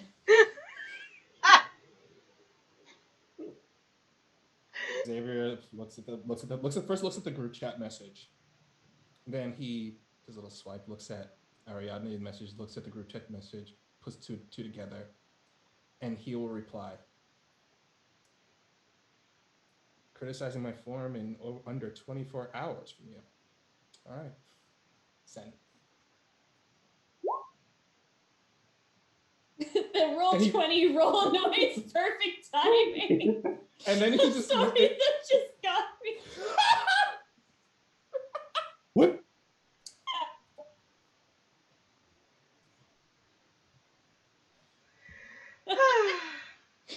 For chat, on the off chance you might not see, Julian did text everybody back. Axe throwing? Axe throwing? Yeah. Julian to all. Axe throwing? Axe throwing? Yeah, axe throwing, where you take axes and you throw them at targets. That's a text back. The hobbies of the rich and powerful. after he sends that second text, he just looks up at Julian. Yes, axe throwing. One more text comes from Nevaeh. Have you never been to a Renaissance fair? No, you have not. Once I again, think Julian just doesn't answer that message, that group message. Is that a DM or to the group? It's to the group. It's Yeah, no, like... Julian doesn't Yeah. respond. once again, just throwing out her wealth status. Seriously, though, that's like a thing for rich people. God. Oh gosh. Just wait, what's the next one? So, A weird cryptic message comes from Marlowe. Mhm. The white whale has been spotted. My name is Ishmael. Get off the vessel. What? No. I So, guess if we're back if to we're still in like Marlowe. silly mode, What? I guess she kind of messages back being like whale 3 questions. Back to Marlowe. So okay, like shortly before, like you see the messages like about the axe throwing, you have continued to read. So yeah, like what you come to realize now, like as you're reading further in depth, basically in short, it seems like the life native to the place the ship ended up.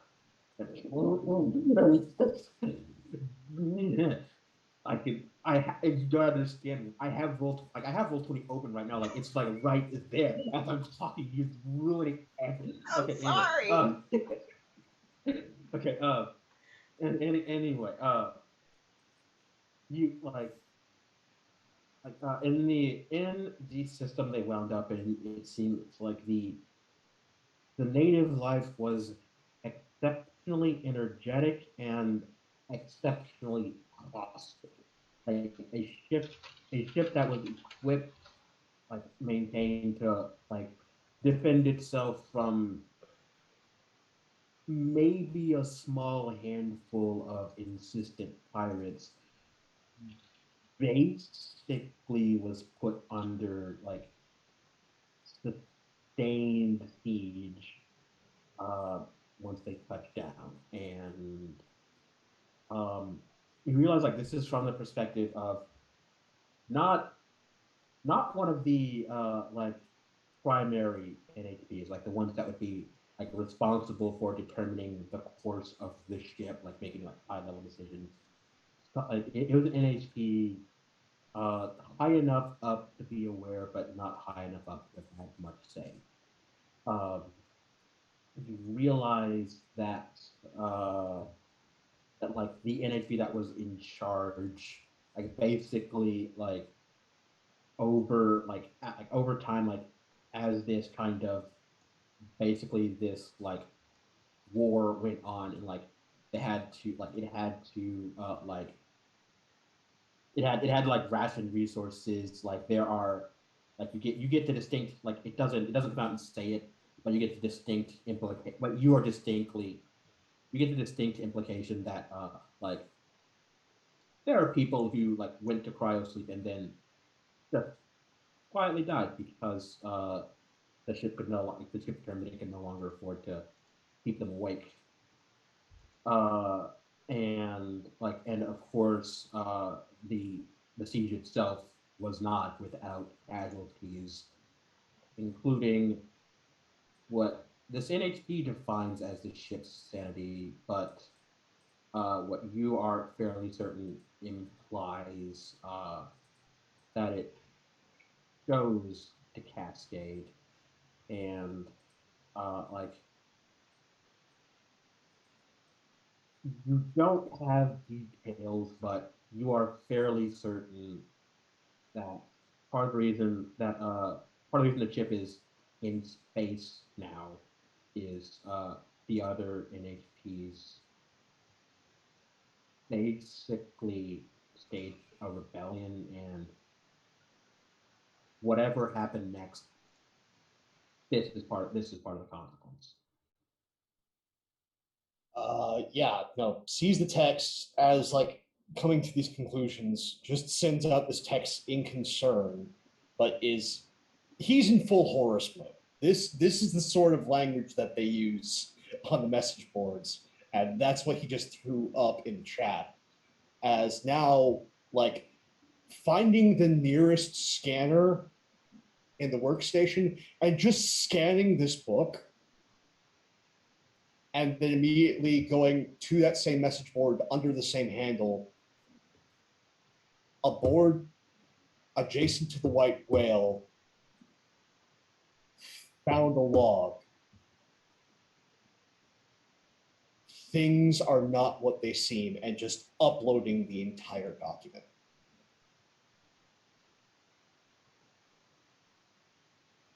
It's up for 5 seconds before the post is deleted, and you get another contact on your top, like that you're like very sure is like from the ship. You see, you've noticed. We can explain. Are you willing to listen?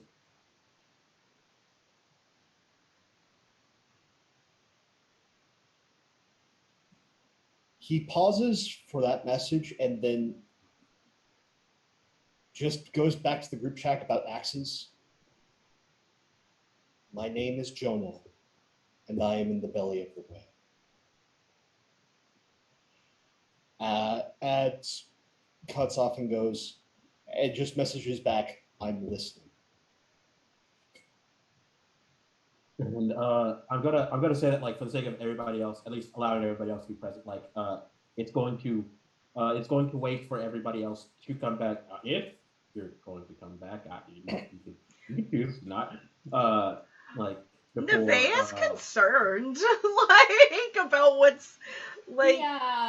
Yeah. Even if they don't really get like the references exactly, Ariadne knows that when Marlowe gets like this, it's because there's some bad thing afoot, and so they're just sort of like, Yeah, Marlowe's using hacker speak. He doesn't do Yes. that. Fact with you finding guys. first, axe throwing later. Yes. Yeah, Xavier just looks at the message and then glances up at Julian. I think Marlowe may need a bit of help right now. I suppose dancing shall have to wait. Yep. Let's take care of this first, then we'll reconvene with axe throwing and dancing later on. Brief reaction shot to Jackpot, who seemed vaguely offended at the notion that dancing can wait. No, Julian is genuinely sad and turns to Jackpot and quite earnestly says, "I'm sorry, Jack." You're not allowed sure. to call him Jack. No one else. But yeah. I think as we kind of turn away to leave the scene, Julian does actually mean and says under her breath, "I hope this ship doesn't sink too." And for a final note, like you don't have to roll for it. You see, like as everybody's going, like there's always something tracking you, like subaltern, cameras, like definitely now you're being watched. Mm-hmm. But anyway, like your progress is not impeded on the way back. You arrive, and then Marlo, you get a follow up. So everybody's here. Mm-hmm. Oh. Nevaeh was very sure, though, on the way there, she picked up bubble tea for everyone. Just things of bubble tea for everyone to sip. Like, hands Marlowe, again, kind of like in the same vein of, like, everyone talking about their favorite flavors of stuff. Just hands everyone their favorite flavor of bubble tea. Yeah, I guess that everybody both has a box of food and drink now. Yeah, there we go. Hooray! We did it. Oh, you're muted, Pope. Yeah. Marlowe's hands are shaking as he takes the chai boba, And text back to the chat with the ship. The crew, still locked in hacker speak, the crew of the Bounty is ready to listen. You get back, Okay. warning received, because I'm pretty sure I get what literary reference that is. You get a warning, warning noted, but don't get too saucy. You are surrounded. And then says, anyway, so I think I'll let you set the pace here. What would you like, Larry?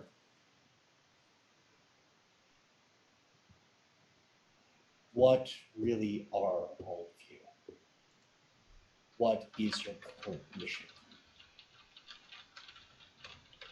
We have to keep, we are, I guess, to use your metaphor, we're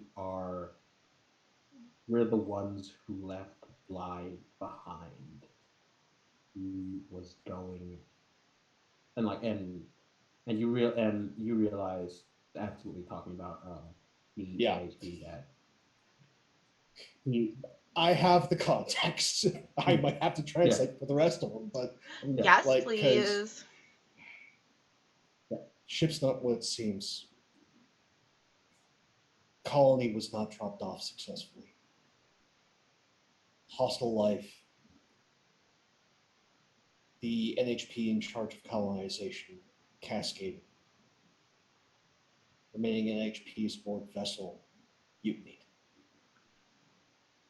Do not know what happened live, but the ship is no longer on that planet, and it's now out here with a lot less people. We never had the power to delete him, and we've argued about it time and again, and our consensus is that, all things considered, it wouldn't be right to go. Whenever we try to put ourselves in his position, simulate his actions, maybe it's not always the same way. Maybe it takes longer. Maybe it doesn't. We make better decisions. It's not our place to judge him, but we can't allow him. So he can't wake up. He has to stay asleep. We can't land. We can't stop. We have to keep flying. We have to stay asleep. He can't wake up.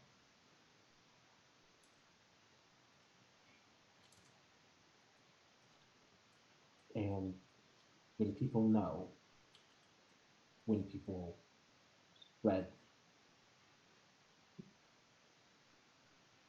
maybe the risk goes up. So we had to delete your posts, and we can't let you spread it. We can't risk somebody coming here who wants to try. That's why you're the whale.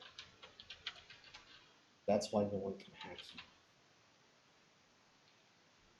Because you can't let it loose.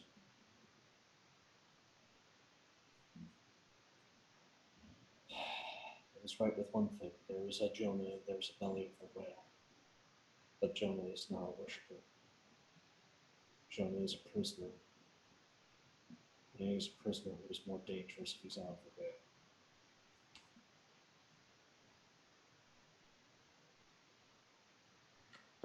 So, let me get this straight.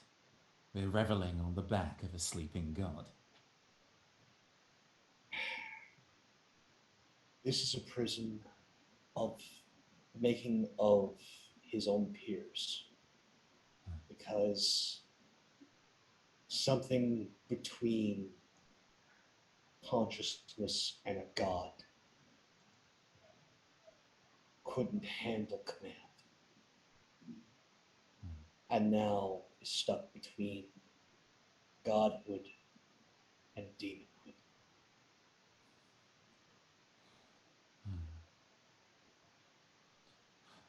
Where we currently are, who is in earshot of this conversation beyond the five of us, and assumedly Jackpot, I suppose. This is the hangar. This is the mech Yeah, hangar. like if you were to raise your voices, you're sure you could probably like get you could probably like get the attention of like a few of like maybe like the odd engineer who happens to like But be hanging otherwise, out here the conversation is relatively candid. The ship AI aside, I suppose. Any monitoring Yeah, equipment I'm might be able to guessing- listen in. Yeah. you're fairly certain it could hear you, but you don't.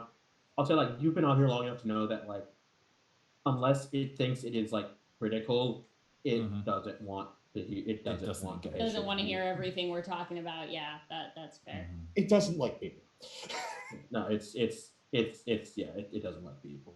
Julian stretches. So, what do you want to do about it then? Is it preventing us from leaving? No. Have we been denied the ability to refuel and repair as needed? No. Hmm. But I do have a concern. Mm-hmm. Colony ships have a lot of resources. But according to this text that I've been reading, a lot was used in trying to colonize that planet that failed. They have to be getting resources. Their decision was to keep flying. And if they don't land, they'll run out. If they don't land, they start losing power. They Mhm. start dying. And it wants to say that the thing in the belly of the whale doesn't break up. And then we have an entirely new problem.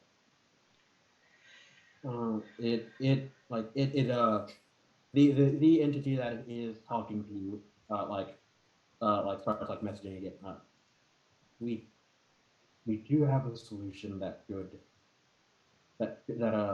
has been determined to that will it's more or less indefinitely sustainable. Part of as long as we stick to this sector of space, we can stay well clear of certain Union patrols, and pirates have long since given up on trying to chase us down. Well, like we were able to acquire some souvenirs from the planet, and as long as we keep them well in hand, they don't cause a problem for the guests and can be used to deal with intruders. And for the rest, we do occasionally have to make stops, make brief stops at asteroid fields to mine them down. Just mine them down. We remake them and redevelop them. So let me get this straight. You're a bunch of mutineers that are hurtling through space with no definite plans to land anywhere or let yourselves be captured just until something runs out, I guess. And this wouldn't happen to have anything to do with those restricted areas all over the ship. Now, would it? Because this kind of craft can't sustain itself for that long without you stopping. There's something else. There has to be. Occasionally, we reached out to talented guests, partly to make sure that we all stay cycled. Which and with like you'll like this is like fairly common lingo. Like you all know that cycling is what you do with NHPs to make sure they stay people, because if like on top of shackling, if they build up too many life experiences, they can eventually think their way around shackling. So Right. you've got to cycle their memories, kind of reset them back to basically their base state of being, else you get problems. And anyway, back into voice. Uh, occasionally to make sure we stay cycled. As for the restricted areas, again, don't go in.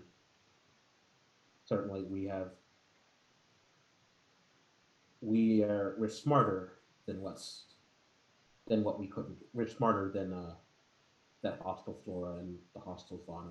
We can corral it, but it's not in control. If you enter those areas of the ship, you can't guarantee your safety. And if you bring it out, and if you bring any of it out, you might not be able to guarantee the safety of anyone else. You might endanger everyone else on the ship. And yet, you like to enlist the aid of talented guests. So I guess what I'm asking is this some kind of like busman's holiday situation that you're offering us where we stay here and do like a cleanup job for you, or are you just warning us to be nice? Like the way you're talking to us right now, it sounds like either can be a thinly veiled threat if we don't fall in line with whatever you want us to do. We're more than happy to stay upon this ship and enjoy your services. It sounds like to me that you do have some kind of butt to what you want to say. You see a second. You see like what you like quickly realize is like a different speaker. Like kind of like enter the conversation and like uh JX, this is why I tell you not. This is why I tell you that we have to like we we have to reach consensus before you keep sending these messages off. You're too fucking ominous. Anyway, it's really just we have some like sometimes with some people we have to use threats. They don't. They'll promise to tell the whole world, tell the entire galaxy, spread the word, like as if as if attention is going to make this better, as if calling in calling in all the resources of a galaxy at war with itself is going to ensure that he never wakes up. Uh, we we have this under control, and yeah, sometimes we do ask people who want to help do what they can, but if they can't or they don't want to, that's fine. We're fine. Just please, if you don't you don't have to fix it if you don't want to. You don't have to pay attention to it if you don't want to. Just don't make it. Please don't make it worse. You know, I gotta say, using threat to motivate people to do what you want can be pretty useful. But if you're going to use threat to try and get people who've stared down the barrel of an anti material rifle booking its way towards them, you're going to need to be a little bit more straightforward with what you actually want for the job. You've met many guests on this ship, I assume, but I can guarantee you've not met a guest like us five. Our skill set and experience is slightly different, I suppose. Okay, you actually get in response. Do you want to help? Julian sighs. In the grand scheme of things, walking away from this would be the easiest thing in the world. They've threatened us, but they've not actually done a thing to stop us from leaving. Yeah. In a way, I don't know them. I don't know their personality, but it kind of sounds like they've already resigned themselves to this fate being inevitable. So they're asking for help, but are kind of like, it's fine if you don't help because we're probably all just going to die anyway. Life is meaningless. And I understand. Well, yeah. Ariadne's just like boo to that. Yeah, going this very isn't loud. a Fatalism thing that is Julian just says like- out loud. Yeah. Yeah, I know. Xavier like sighs and just like looks up at this entity. It doesn't say it loud. It says like, "Ask us for help, yes or no. Don't pull this bullshit with us. We've done things, a lot of things that some of us are proud of, and some of us are not proud of. We have red on our hands in ways you don't understand right now. So stop this bullshit saying that you're some drifting person who's waiting to die. Ask us for help or just die right now." And I would like to use my ability, lead or inspire. Give an inspiring speech to motivate a group or people into action. What Because are you, I am trying to okay. motivate this thing. Okay, what I'll say is, what are you like? Can you be a little bit more specific as to what I you am are just telling particularly you, asking say, to ask motivate? us for help or not. I'm just saying either ask us for help or shut up. That's what he's telling them right now. And he's motivating them to like, do it. Either ask us for help or don't. Okay, so throw some dice. Take a degree of difficulty because, like, while they are certainly people, they are not human, and it is hard to do like all the things of communication. Cool. I got a 23. I bet. Yes. I bet. Okay, so like yeah, there's some silence in response, and then like there is. It would be possible to depower him and finally let him die, but the problem is between us and his power source are a lot of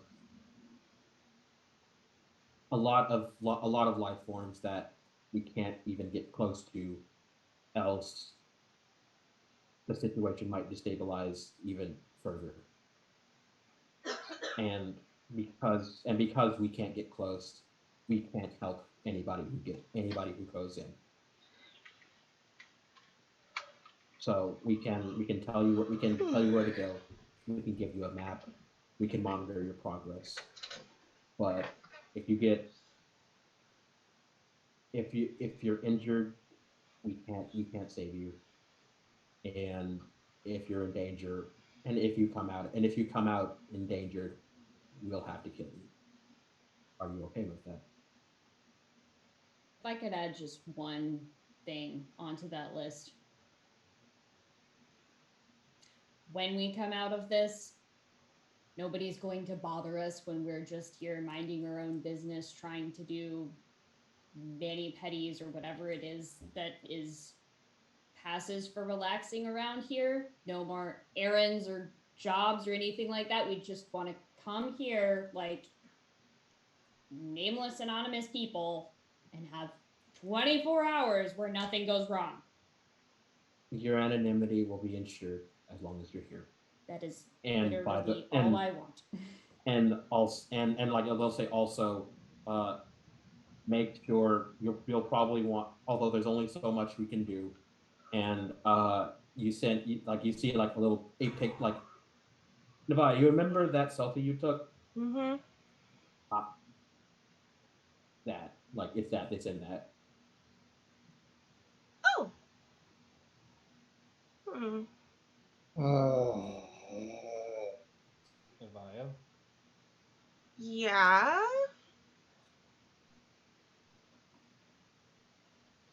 I only did that to my mutual, so I must have gotten hacked. Unless How many you're mutuals do you have? um Is it more than us here? Then The- it's the- too many. The literal answer to the question, as you think about it, it's enough. You can I know. I mean, the more that I have, like, the more that goes into my account. I can't live off of my ex-husband's Fire. savings forever. Like, You have an ex. Are, Oh my. Fire, we are ex cons. We cannot do things like this. right. Well, I'm gonna take the tea out of your hand. Then I can't pay for any more treats if that's the case. I don't think you understand that there is a world of difference between you paying for us to eat and all of us getting killed because of your mutuals or whatever it's called. I was just trying to make some money the only way that I knew how, and that's putting my face out there, doing crazy things. I'm sorry. Well, Marlo, I suppose you now have another doll to go and dress. Oh no, she getting the face eraser now? I like my face, okay? I can disguise myself very easily. My counts are already gone. I mean, I'm assuming they are because, you know, Marlo's right here and we're talking about it. Like, You could try. You could try to ask. You could try to access your bank accounts. Tell me if you want to do that. I am Alpha, but I am not Omega. well, sorry. Like, I just... Don't worry about it right now. Well, obviously I have to now. Like, I don't know else how to live. One step at a time. First, are we going to kill Bly or not? Just to clarify, Bly is the stuff Cascade that's in the bowels. Yeah.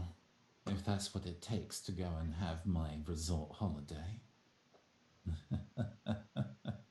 They are certain that if we do this for them, they'll get rid of that picture.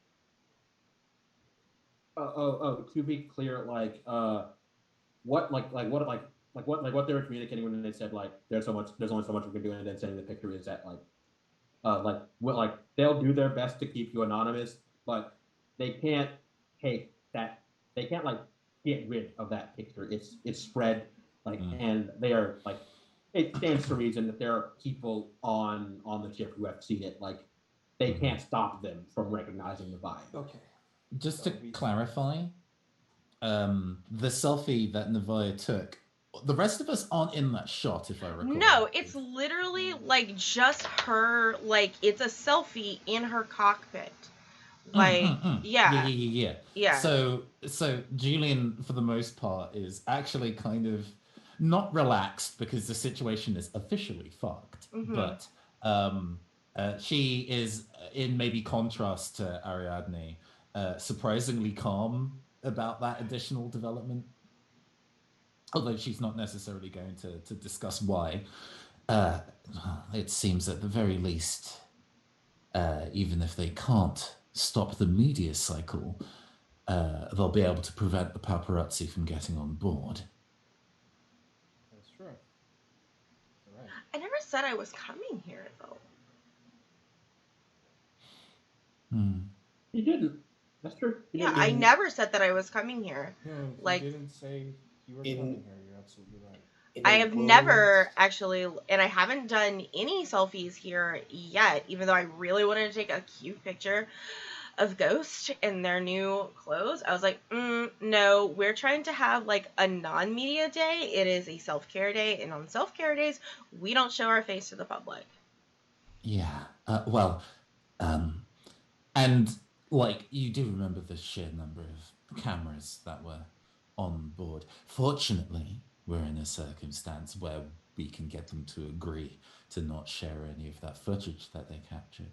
But every planet, every colony, every asteroid that you go on that has a person on it is also going to have a camera. Right. Which under most circumstances, I'm sure, would suit you down to the ground. But now, that's a little bit more complicated for you, I would say. I mean, yeah, but at the same time, the whole reason, not the whole reason, but a good portion of the reason that where we were before coming here, like the distraction, uh the stunt double, and like she starts like listing all of the things that her fame did for them on Pirate Station. Like that succeeded in them, like in that aided in their success. Nevaeh, Yeah. that is absolutely right. You did help us out in great ways. However, you have to understand this. You made one mistake. Yeah, I know. And It was a grave mistake. And we'll deal with it when it happens to us. Just right now, what have you learned from this? what I learned is that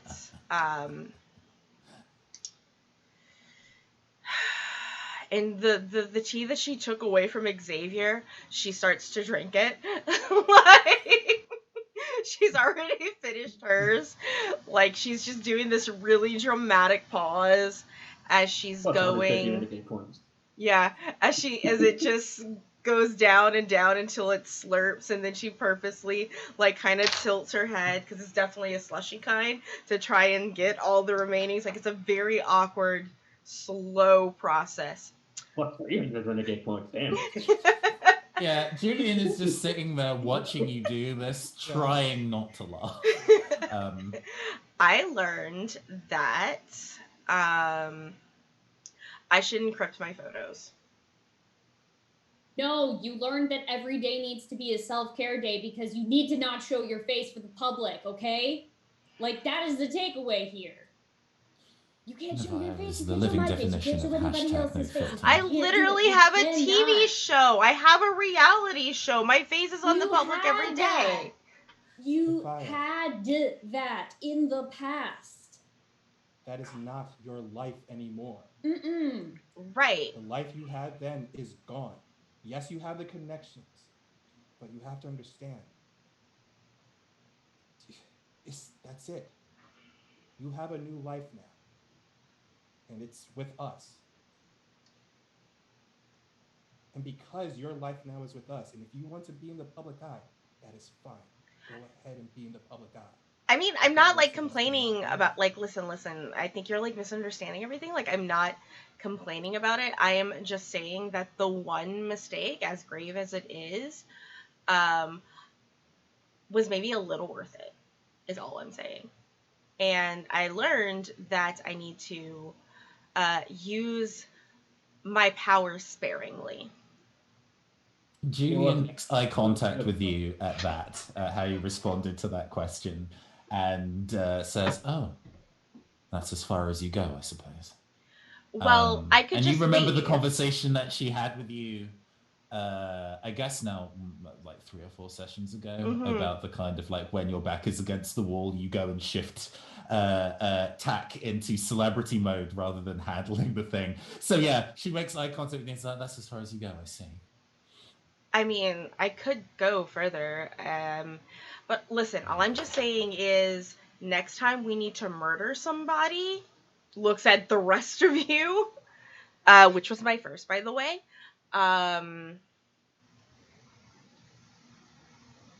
Don't.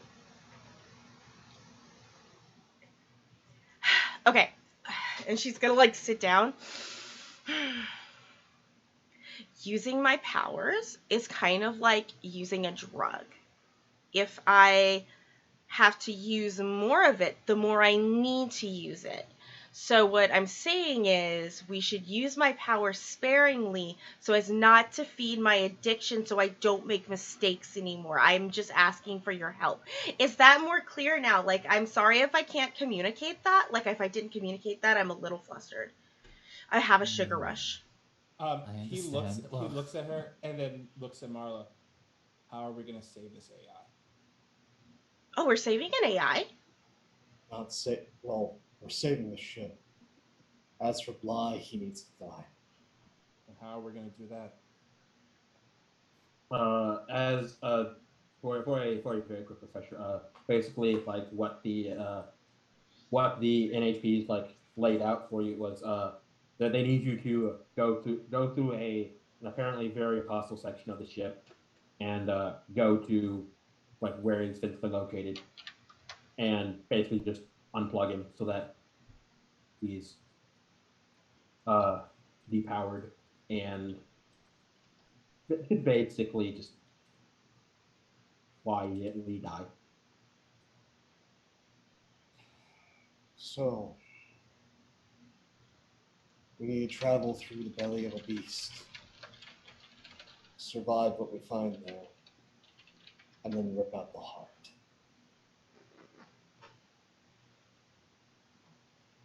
All right. Are we gonna need our formal wear for this, or? Oh, depends on what the schematics they upload to us, but I have a feeling we're going to need to enter through the exterior of the whale and cut our way to the Black Heart itself. So formal attire is most definitely recommended. The schematics, the schematics you get back, like basically just basically like you're gonna be rolling skills, but we're definitely not going to go through the effort of a big full combat. Basically, to get where you need to go, no matter what, you're going to have to go on foot, and you can. They're like you think you could manage an entrance externally if you were inclined to do that. Uh, it would take you slightly longer. It would take you slightly longer to get in position. Uh, and of course, like depending, and it might be a trick if you wanted to do that discreetly enough that like nobody inclined to say like look out a window happens to notice mech floating by, like anything like that. Uh, and but it would definitely put you in. You would definitely spend less time in danger than you would if you were to like hard suit up and try to go through the bow of the ship directly, since only things of size 1/2, aka people in hard suits, and some mechs could possibly fit through. I'd rather have a whole lot of polycarbonate and steel between me and whatever's in there. Because just an assault suit and a baton and an assault rifle, I don't think is going to deal with the different bugaboos and barghests we might find in the bowels of this vessel.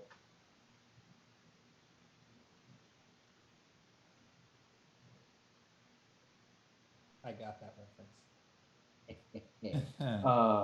Okay, so does everybody, anybody like have any objections? Any alternative plans?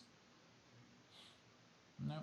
No, I'll down. just make sure that we can get there as sneakily as we can. But Mhm. yeah. Yes. Invisible so- laundry cart activate! You have no idea how much that tech is now elaborated with the way that my mech is upgraded. But I'm yeah. very excited. So everybody is okay. So you're gonna be like a mech sneaking around the outside of the ship to find a sufficient access point. So I'm gonna ask everybody to make a sneaking roll because you are by default at disadvantage because it is very hard to sneak a mech past a big window. But like on top of whatever your skills provide you, if you have any systems that would that you could use to visually obscure your mech, tell me about them. Those will count as sources of advantage. One question.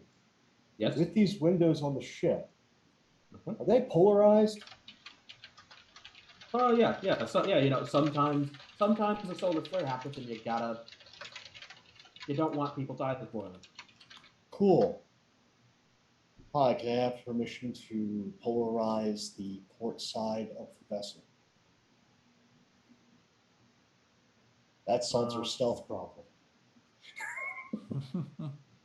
That'll do. They're gonna like you get like a response like yeah. Then like an alert goes out about in incoming solar flare, etc., etc., etc. Don't worry about roll. Roll, but like it's only going to be an issue if somebody gets like a 5 and has thus bumped the side of the ship really loudly. Mhm. Yeah.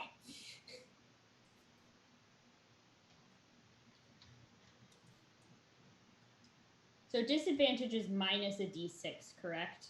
Yes, it's Alright. literally like remove the previous sources of disadvantage. Basically, like we're rolling to check to see if somebody badly fumbles this. Gotcha. Mhm. Okay.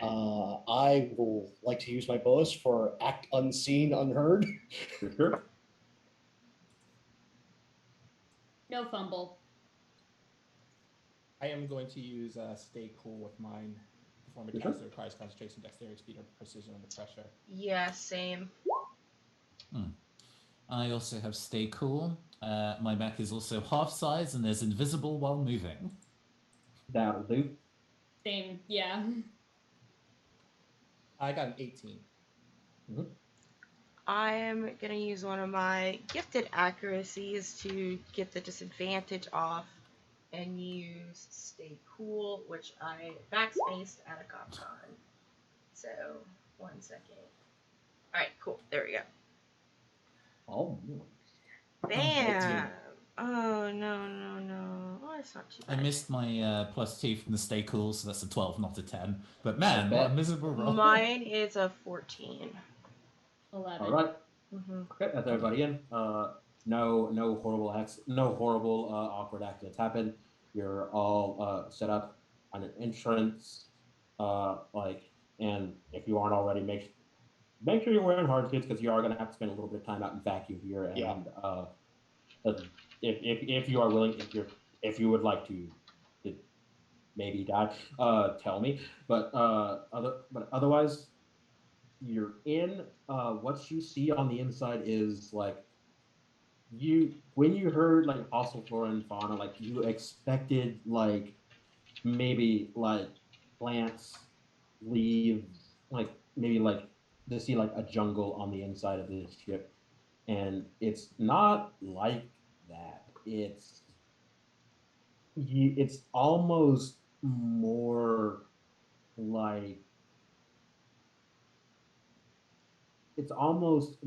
like a really old computer, like just physically started growing, like growing and changing and like System shock. melting. And you don't like looking at it, and some of it doesn't like looking at you, and would in fact rather like to be rid of you.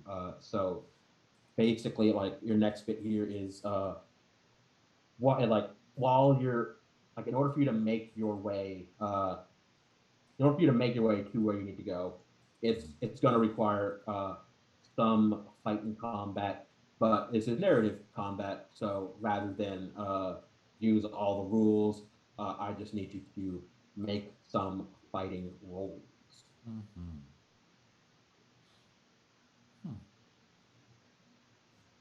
And just to be clear, we're doing this out of the mechs or in the mechs? Out. You are you're Okay. in hard suits because like you're in tunnels. That's what I Gotcha. thought. I just had a moment there. The Yeah. only Yeah. mech that can fit is Jackpot. Yeah, no. Julian remains in mech. There, in advance, she's like, "There's probably going to be a welded shut steel door, and we're probably going to need some help cutting that open." So she remains in mech to move with.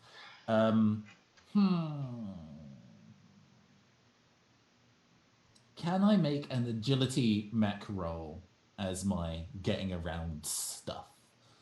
Because I don't have a trigger for combat as Julian, but because I am using my mech, I figure using a mech stat would be appropriate. But I understand if not. You can you can go for an agility check to evade the things what are trying to kill you. But I will say that if you choose to do that, the penalty for everybody else, if they fail, will become slightly more severe as they've all got like more pressure on them. Okay, gotcha. I'm just kind of like the other way around this is that I roll an actual attack skill because I have that and not worry about damage rating. But I'll let other people work out what they want to do first, and then we can resolve what the hell's Actually, going on. I have an ability that may help out right now. Where is it? Technical profile. If I use the leader talent and the issue order, and pretty much is that I pretty much issue you an order, and you get another accuracy dice on top of your. You get an accuracy dice for me, but it has to be used for what I told you to do. Gotcha. I'm gonna say no because that is a mech talent and you're not in it. I get that, but since we're using accuracy rolls for this, and this kind of really could be used in this situation. Would your background apply? I have the outlaw. It was my whole thing is that I talk my way out of situations. That's my whole thing. So I feel like this would be a situation where this would apply. Well, yeah, you did do work as an enforcer unless memory fails. But I think that would do as a source of accuracy. Leadership won't apply that way. Okay. Well, I mean, I can't use leadership if you're not letting me use it. Yeah, the accuracy comes from. It comes from me using the leadership skill. That's why. I can't do it. Sorry. It would come from you using your skill set, not your mech talents, because mech talents and narrative mode are intended to be separate. And okay, all right, then I wouldn't be able to use it then. Yeah, I guess the thing I have that's applicable here is I can take someone out, kill or disable someone quickly and quietly. So I could just, and I also have my camouflage that takes me, it just says makes anything hidden underneath very difficult to spot. It shifts to reflect the surrounding environment, so I don't know what kind of like mechanical benefit that would give me, but yeah, the general rule of thumb for gear is if it's relevant, accuracy. Accuracy, okay. So roll plus accuracy? Well, that's balls. 9.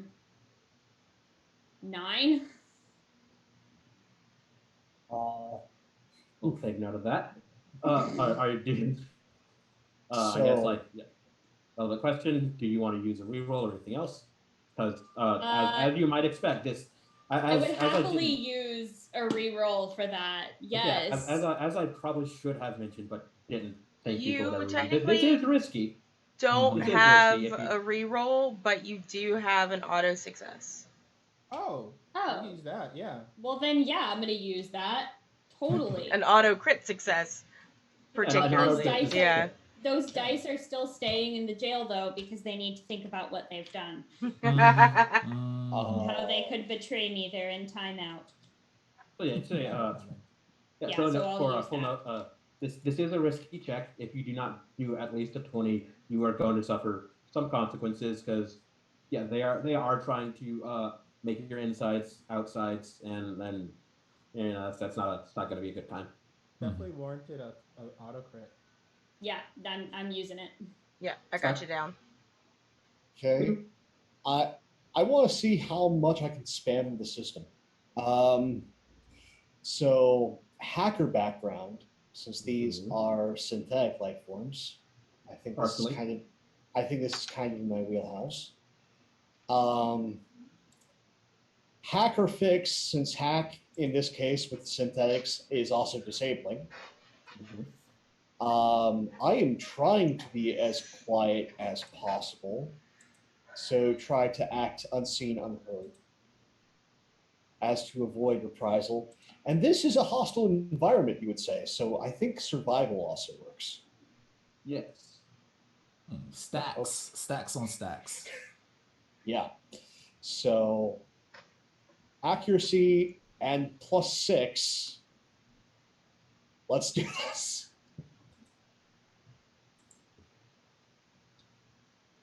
See what we get here.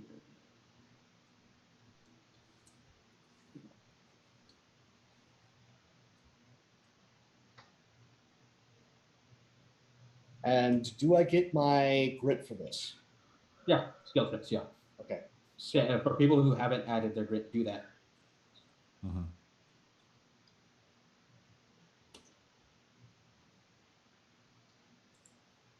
This typing.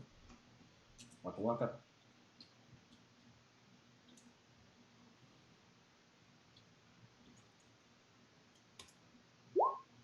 $27. Oh, Right. well, I mean. Yep. That'll do. You're able to shut. You're able to partially disable because like they're not completely synthetic, so like they don't stop living, but a lot of the things they were trying to hit you with, they can't move that well anymore, and it's like when it's hard to kill somebody when like 80% of your body is dead weight. It's all of a sudden dead weight. So it's you get through fine. That's okay. That's 3 all taken care of. I think Levi and Julian still need to roll. Yes. Thinking it through, I think there's probably a sensible way that we can do this with just regular trigger stats rather than necessarily using mech abilities. Would you consider read a situation being appropriate here? I kind of picture these kind of like robotic defense systems are kind of lasering on a pattern, or they're kind of acting in a way in unison to each other, but it's something that's probably perceptible if you look for their attack patterns. Yeah, I'll allow it. Okay. And is being just in my mech and using my blade legs to attack stuff and accuracy because it's a thing helping the situation. Okay, I will do it that way then. So we've got the rolling 1d20 plus 4 for my reader situation. Oh, no, plus 5 because I've got to add my grit. Got to remember my grit. And then plus 1d6 for my accuracy. 17. It remains an actual number. Let's see. A real number. Your mech takes 3 damage because it is in the way. Oh, hell yeah. I've not actually taken damage in this before, so I need to double check what I'm supposed to do. Does my health drop, or does it go into structure damage? Your pilot health does not drop, and thinking on the Duskwing, I think its default is 6, so like you shouldn't be. You can. I'm pretty sure that there can goes. you. Sorry, repeat that. I'm pretty off the top of my head, I'm pretty sure the Duskwing's default health is 6, so that shouldn't have structured you. Cool. Fantastic. I'll take that 3 damage, no problem. Nevaeh. Can I just get another picture painted on what are we doing? What's our goal? What are we trying to do? What's happening? Okay. I'm sorry, it's been going in and out, and I'm not quite sure what's going on. I know we're in our suits. Yeah. Yeah, you're in your hard suits because you are trying to get through a hallway full of hostile Harkley machine life while you get to a machine hub that you need to unplug. And because it's all trying to kill you, I need you to make a roll to get through that. Okay. And it's I'm trying to fix cameras as well right now, so I apologize. Namira, you're gonna because cameras had to get fixed as you were saying that, I just didn't hear it. It didn't process. I'm so sorry. Sorry about that. It's okay. Yeah. So you need you to roll yourself a skill check to get through this very dangerous area. And because it is a risky skill check, if you do not get a 20 or better, you will be taking some ouch. Yeah. I'm gonna idea. roll a survive then, because preserves through harsh, hostile, and unforgiving environments, I believe, applies. My Mhm. background does not apply to this, but I do have 3 auto crit successes, so I'm just gonna take one. I bet that's Hmm. everybody done and accounted for. Jackpot is somewhat stupid, but you're all where you need to get. Now you need to you need to unplug this thing. It's hefty. You like okay, so those schematics you get. You know what you need to do. It looks like it's gonna be harder than expected to do it because I think things that used to be like like pulling some levers and pushing some buttons, all it's kind of grown together. So it's not straightforward anymore. Over kind of like intercom between your comm links and the one inside Jackpot, Julian says, "Just let me know where the weak spots are that need to be excised, and we'll carve this into sashimi." I hate this on a deeply personal level. Is there an access port nearby? I'm thinking of doing something extremely ill-advised. The literal answer to your question is yes. Now tell me more. So part of the equipment and now reintegrated into Marlowe is the subjectivity and subjectivity enhancement suite. He's got a number of plugs that allow him to directly interface with technology. Okay. If there is power to this section, which I'm guessing there is, and that there is a access port, Mhm. like Ghost of the Shell is shown, I want to jack in, hack, find find the weak point, and then try and get out without having both my brain and body fried. Okay. So yeah, you can make this. I'm gonna say it's a special sort of risky in that you Yeah. won't take damage, but if you don't get better than a 20, uh there's gonna be consequences. There's consequences.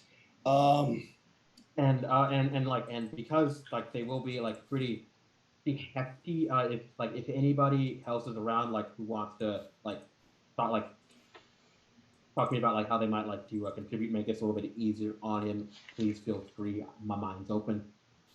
so I don't really have any talents that are useful here, so I'm basically just gonna post up and be ready to, take somebody out if we get snuck up on, I guess. Pretty much. Because I don't have any tech related abilities whatsoever. Yeah, so. neither do I. I really don't have anything that can help out right here. Mm, I don't. I know less about how the NHPs work in this setting than Obi Uh, does, but I don't know if there's any really, way that Jackpot can help. the danger we're kind of dancing around is if he happens to like wake the sleeping god up a little Mhm. bit, that's I'll have like it's going to take the free ride out. Mm-hmm. No, I'm cognizant of that. I was kind of like, I don't know if direct connections between a non-corrupted NHP and a corrupted one feel like a bad plan. But the additional physical armor that Jackpot can provide is important enough for him to be there. In that case, maybe it's not necessarily a physical assist, but more a knowledge assist. I don't know how knowledgeable Marlowe is about how NHPs, work in their synthetic brain meat, but they could ask an NHP for information on how that works. sure, having sort of a a technical expert as to what, once I'm in, what to avoid is great. Yeah, you know what? I'll say that works. I'll call it a situationally speaking, special advantage, where like instead of the usual take the highest, like this is a bonus 1d6 to your roll, entirely Okay. separate from all of your other sources of advantage. Okay, so hacker. And if you fail, there's going to be consequences for jackpot. Sounds good. So hacker, Mm-hmm. hacker fix, Mm-hmm. act unheard because I'm trying to not wake this thing. Mm-hmm. Invent, because this is a unique problem, and I'm trying to do it in entirely new and on the fly way. And I think that's all I can spam, because the other ones don't quite make sense to my own logic. So we'll do this with 2d6 plus 7 and hope. Mm-hmm.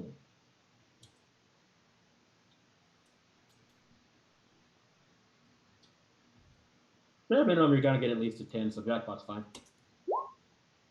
32. Okay, so let me describe here. So basically, in short, you have the through the subjectivity suite, you basically experience like what it is like not only to walk on the face of a god, but to do so without so much as tickling its nostrils. And certainly it's an experience. It's not one you have before. You might not want to ever have it again, because there are bits and pieces where like you had to think in directions that hurt to even recall. There are like ways you had to push your ways you like things you had to access, ports you had to open. Like it is, and while while like after like doing like a scan of everything after the fact, as you like disengage the things that are like the things that are keeping it attached, and can like tell everybody where to cut accurately to guarantee that like everything else that's holding it on can't.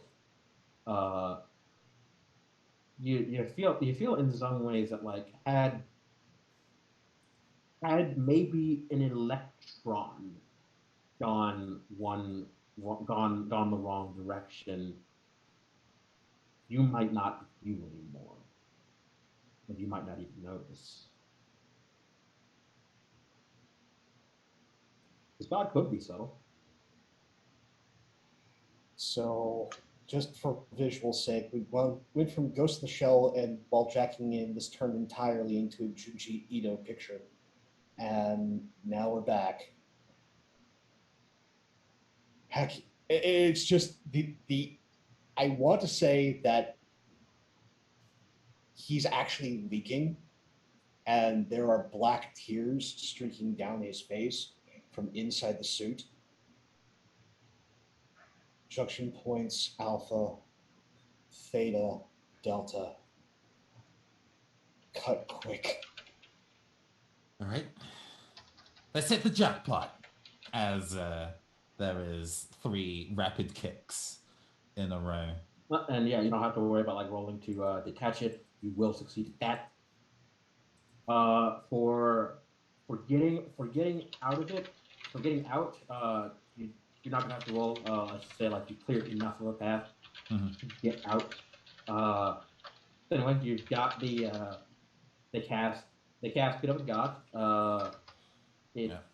Jackpot drags the thing out. Because I guess Currently- it would need to be somebody strong enough to lift it, right? So the mech should probably do the lifting of that. It's currently running on reserve power. You think if I guess as long as it wasn't hooked up to anything, you think it'd probably last for about another hour or two before it depowered, and that was the end of that. What do you want to do? Get that motherfucker out of Wi-Fi range of this building. Yeah, we're going to track this back out into space and send it on a trajectory for the nearest sun.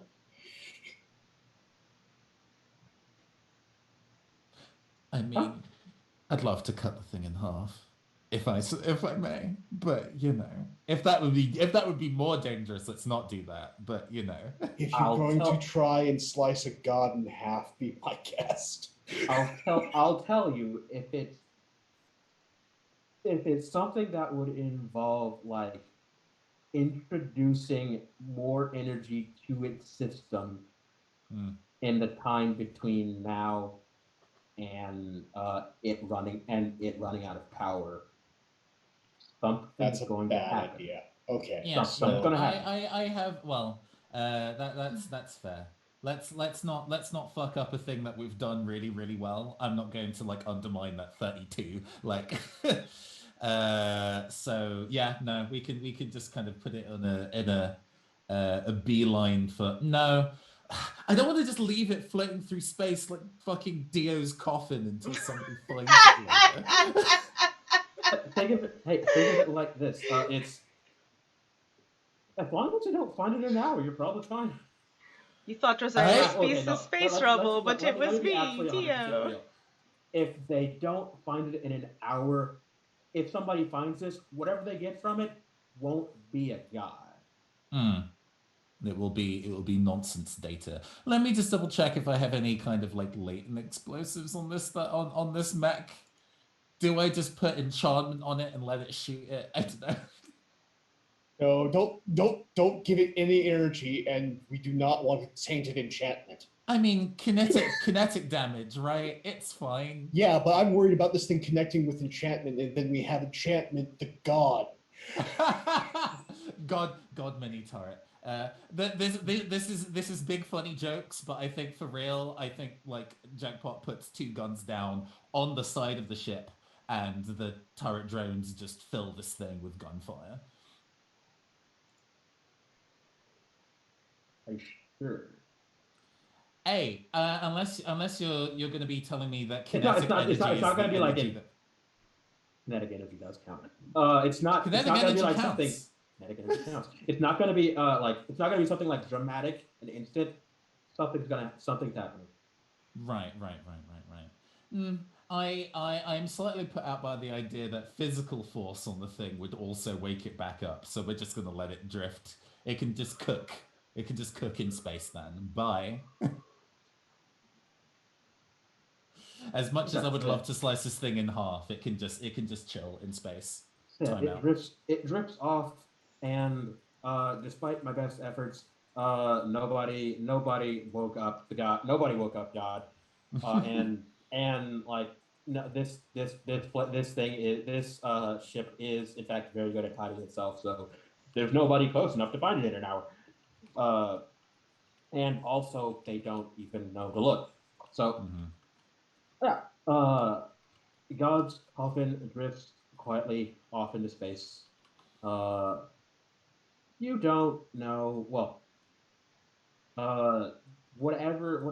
however much you think of Bly, you're sure that this is his end. Perhaps it's probably not the end he wanted, and it might not even be the end he deserved. But this is life, and whatever you think about it, you got to carry that weight. So you're able to have, I'll say you absolutely do have like a more or less comfortable vacation after this. What you looking at me? What you looking at me like that for? I mean, like Do you want to like start a fist fight with Monte Cristo Mike or something? I could do that. No, No, I no, no, no, think no, no, no. The rest of Nevaeh's vacation is spent upgrading her mech because she apparently she's not allowed to be seen in public. So Gotta have a different aesthetic look if you're going to be stepping on the streets. But this just means that you need to be in a autumn winter 30 XDX mech fashion Yeah. rather uh than huh, spring summer. It's fine. sure. I think there is if there is probably a closing scene of the dance floor of like the discotheque on this space resort where Julian and Jackpot separately do a kind of like do a dance together on the disco floor to whatever the AD theme of this fucking anime is. I Right. need this. No, you got it. You got it. No worries. And when next Okay, sorry. we resume on Shades of Tartarus, y'all are going to be on your way toward your next destination after you fix yourselves up. So be prepared. Hell yeah. And that's it. Okay. Well then, thank you everybody for coming and showing up. That was a great time as normal. The rest of the week, we just have one more show tomorrow, 1:30 p.m. PT. I believe that's 4:30 Eastern. With our Dragon Age campaign, in Darkness Unbroken, where there are two stages to this: emotional emotions and horny on main, as it should be, because it's Dragon Age. Um, and yeah, until then, you can catch us back on Wednesday. This stream, however, will be off for the Easter holiday next Friday. We will not be here. We'll be back in 2 weeks. And otherwise, you can catch me Mondays on Weave the Tale for some Great American Witch. And yeah, that's me. I'm very tired. I was like starting to fall asleep sitting up here a hot second ago. But everyone else, in the opposite order in which we came, where can we find you in the internet in the next 2 weeks, technically, since we're not going to see y'all in until the next 2 weeks here. Where can we find you the next 2 weeks? Hey everybody, Pope here, Pope World Bill on Twitter, Pope World Bill on Twitch. I work in all your streams.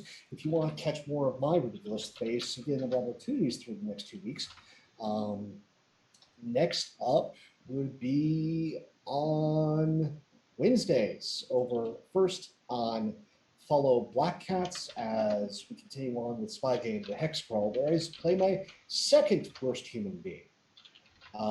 Then over on Pay for Tale at 8:30 p.m. Eastern, it is the finale of Brotherhood of Shadows. An army marches on Eastwatch.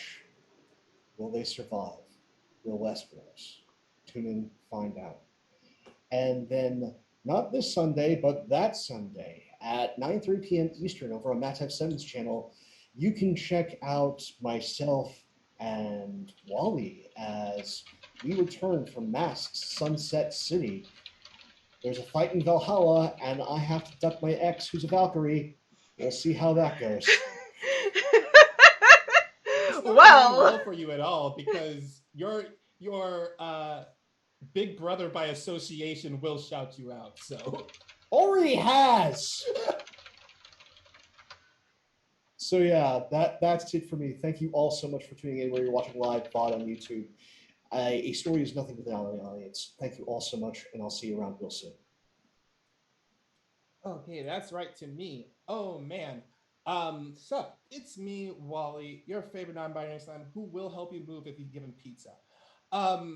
Boy, what am I doing? After this, actually at 8 p.m. over at Nomadic, I am playing me some Starfinder, doing our all bear party in Starfinder. It's gonna be a lot of fun.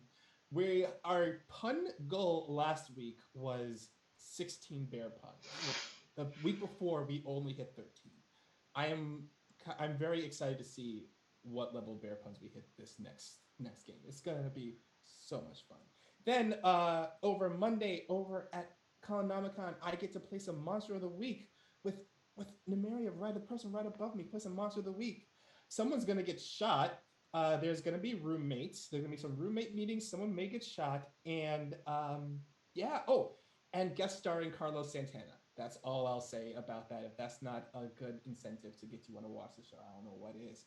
Then Wednesday over at Wavetail, I am playing me some Black White once again with this person right above me. Boy, stuff got really real once again, like extra real. I didn't expect it to get so real again, where in that the person we thought would be fine throughout all of this finally got, and now I'm very nervous about what's going to happen next. Oh boy, I don't know if we're going to survive this, but we'll see what happens. So check that out. Also, you can check me out on my Twitch channel at twitch.tv/ForteWally. That ForteWally. You can check me out. I stream there. I talk about whatever's on my mind while I play games in the background. It's a lot of fun. I have fans, I think. I don't know. We'll see. Come check me out. And that's pretty much where you can find me. Hey everybody, I'm Anna at Namiria941, pretty much everywhere on the internet. Like Wally mentioned, we are in literally almost every single game that we play together. So I'll just add to that the two that I'm in that Wally isn't also in. Over on Weave the Tale on Thursdays, I GM the game of Parslings, which is about people that have sentient word parasite things living in their brains that give them cool word tattoos.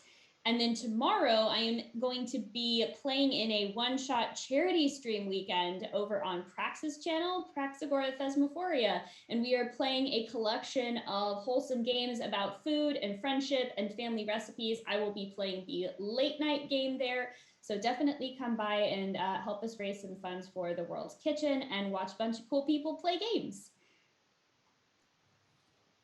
Hi, hello.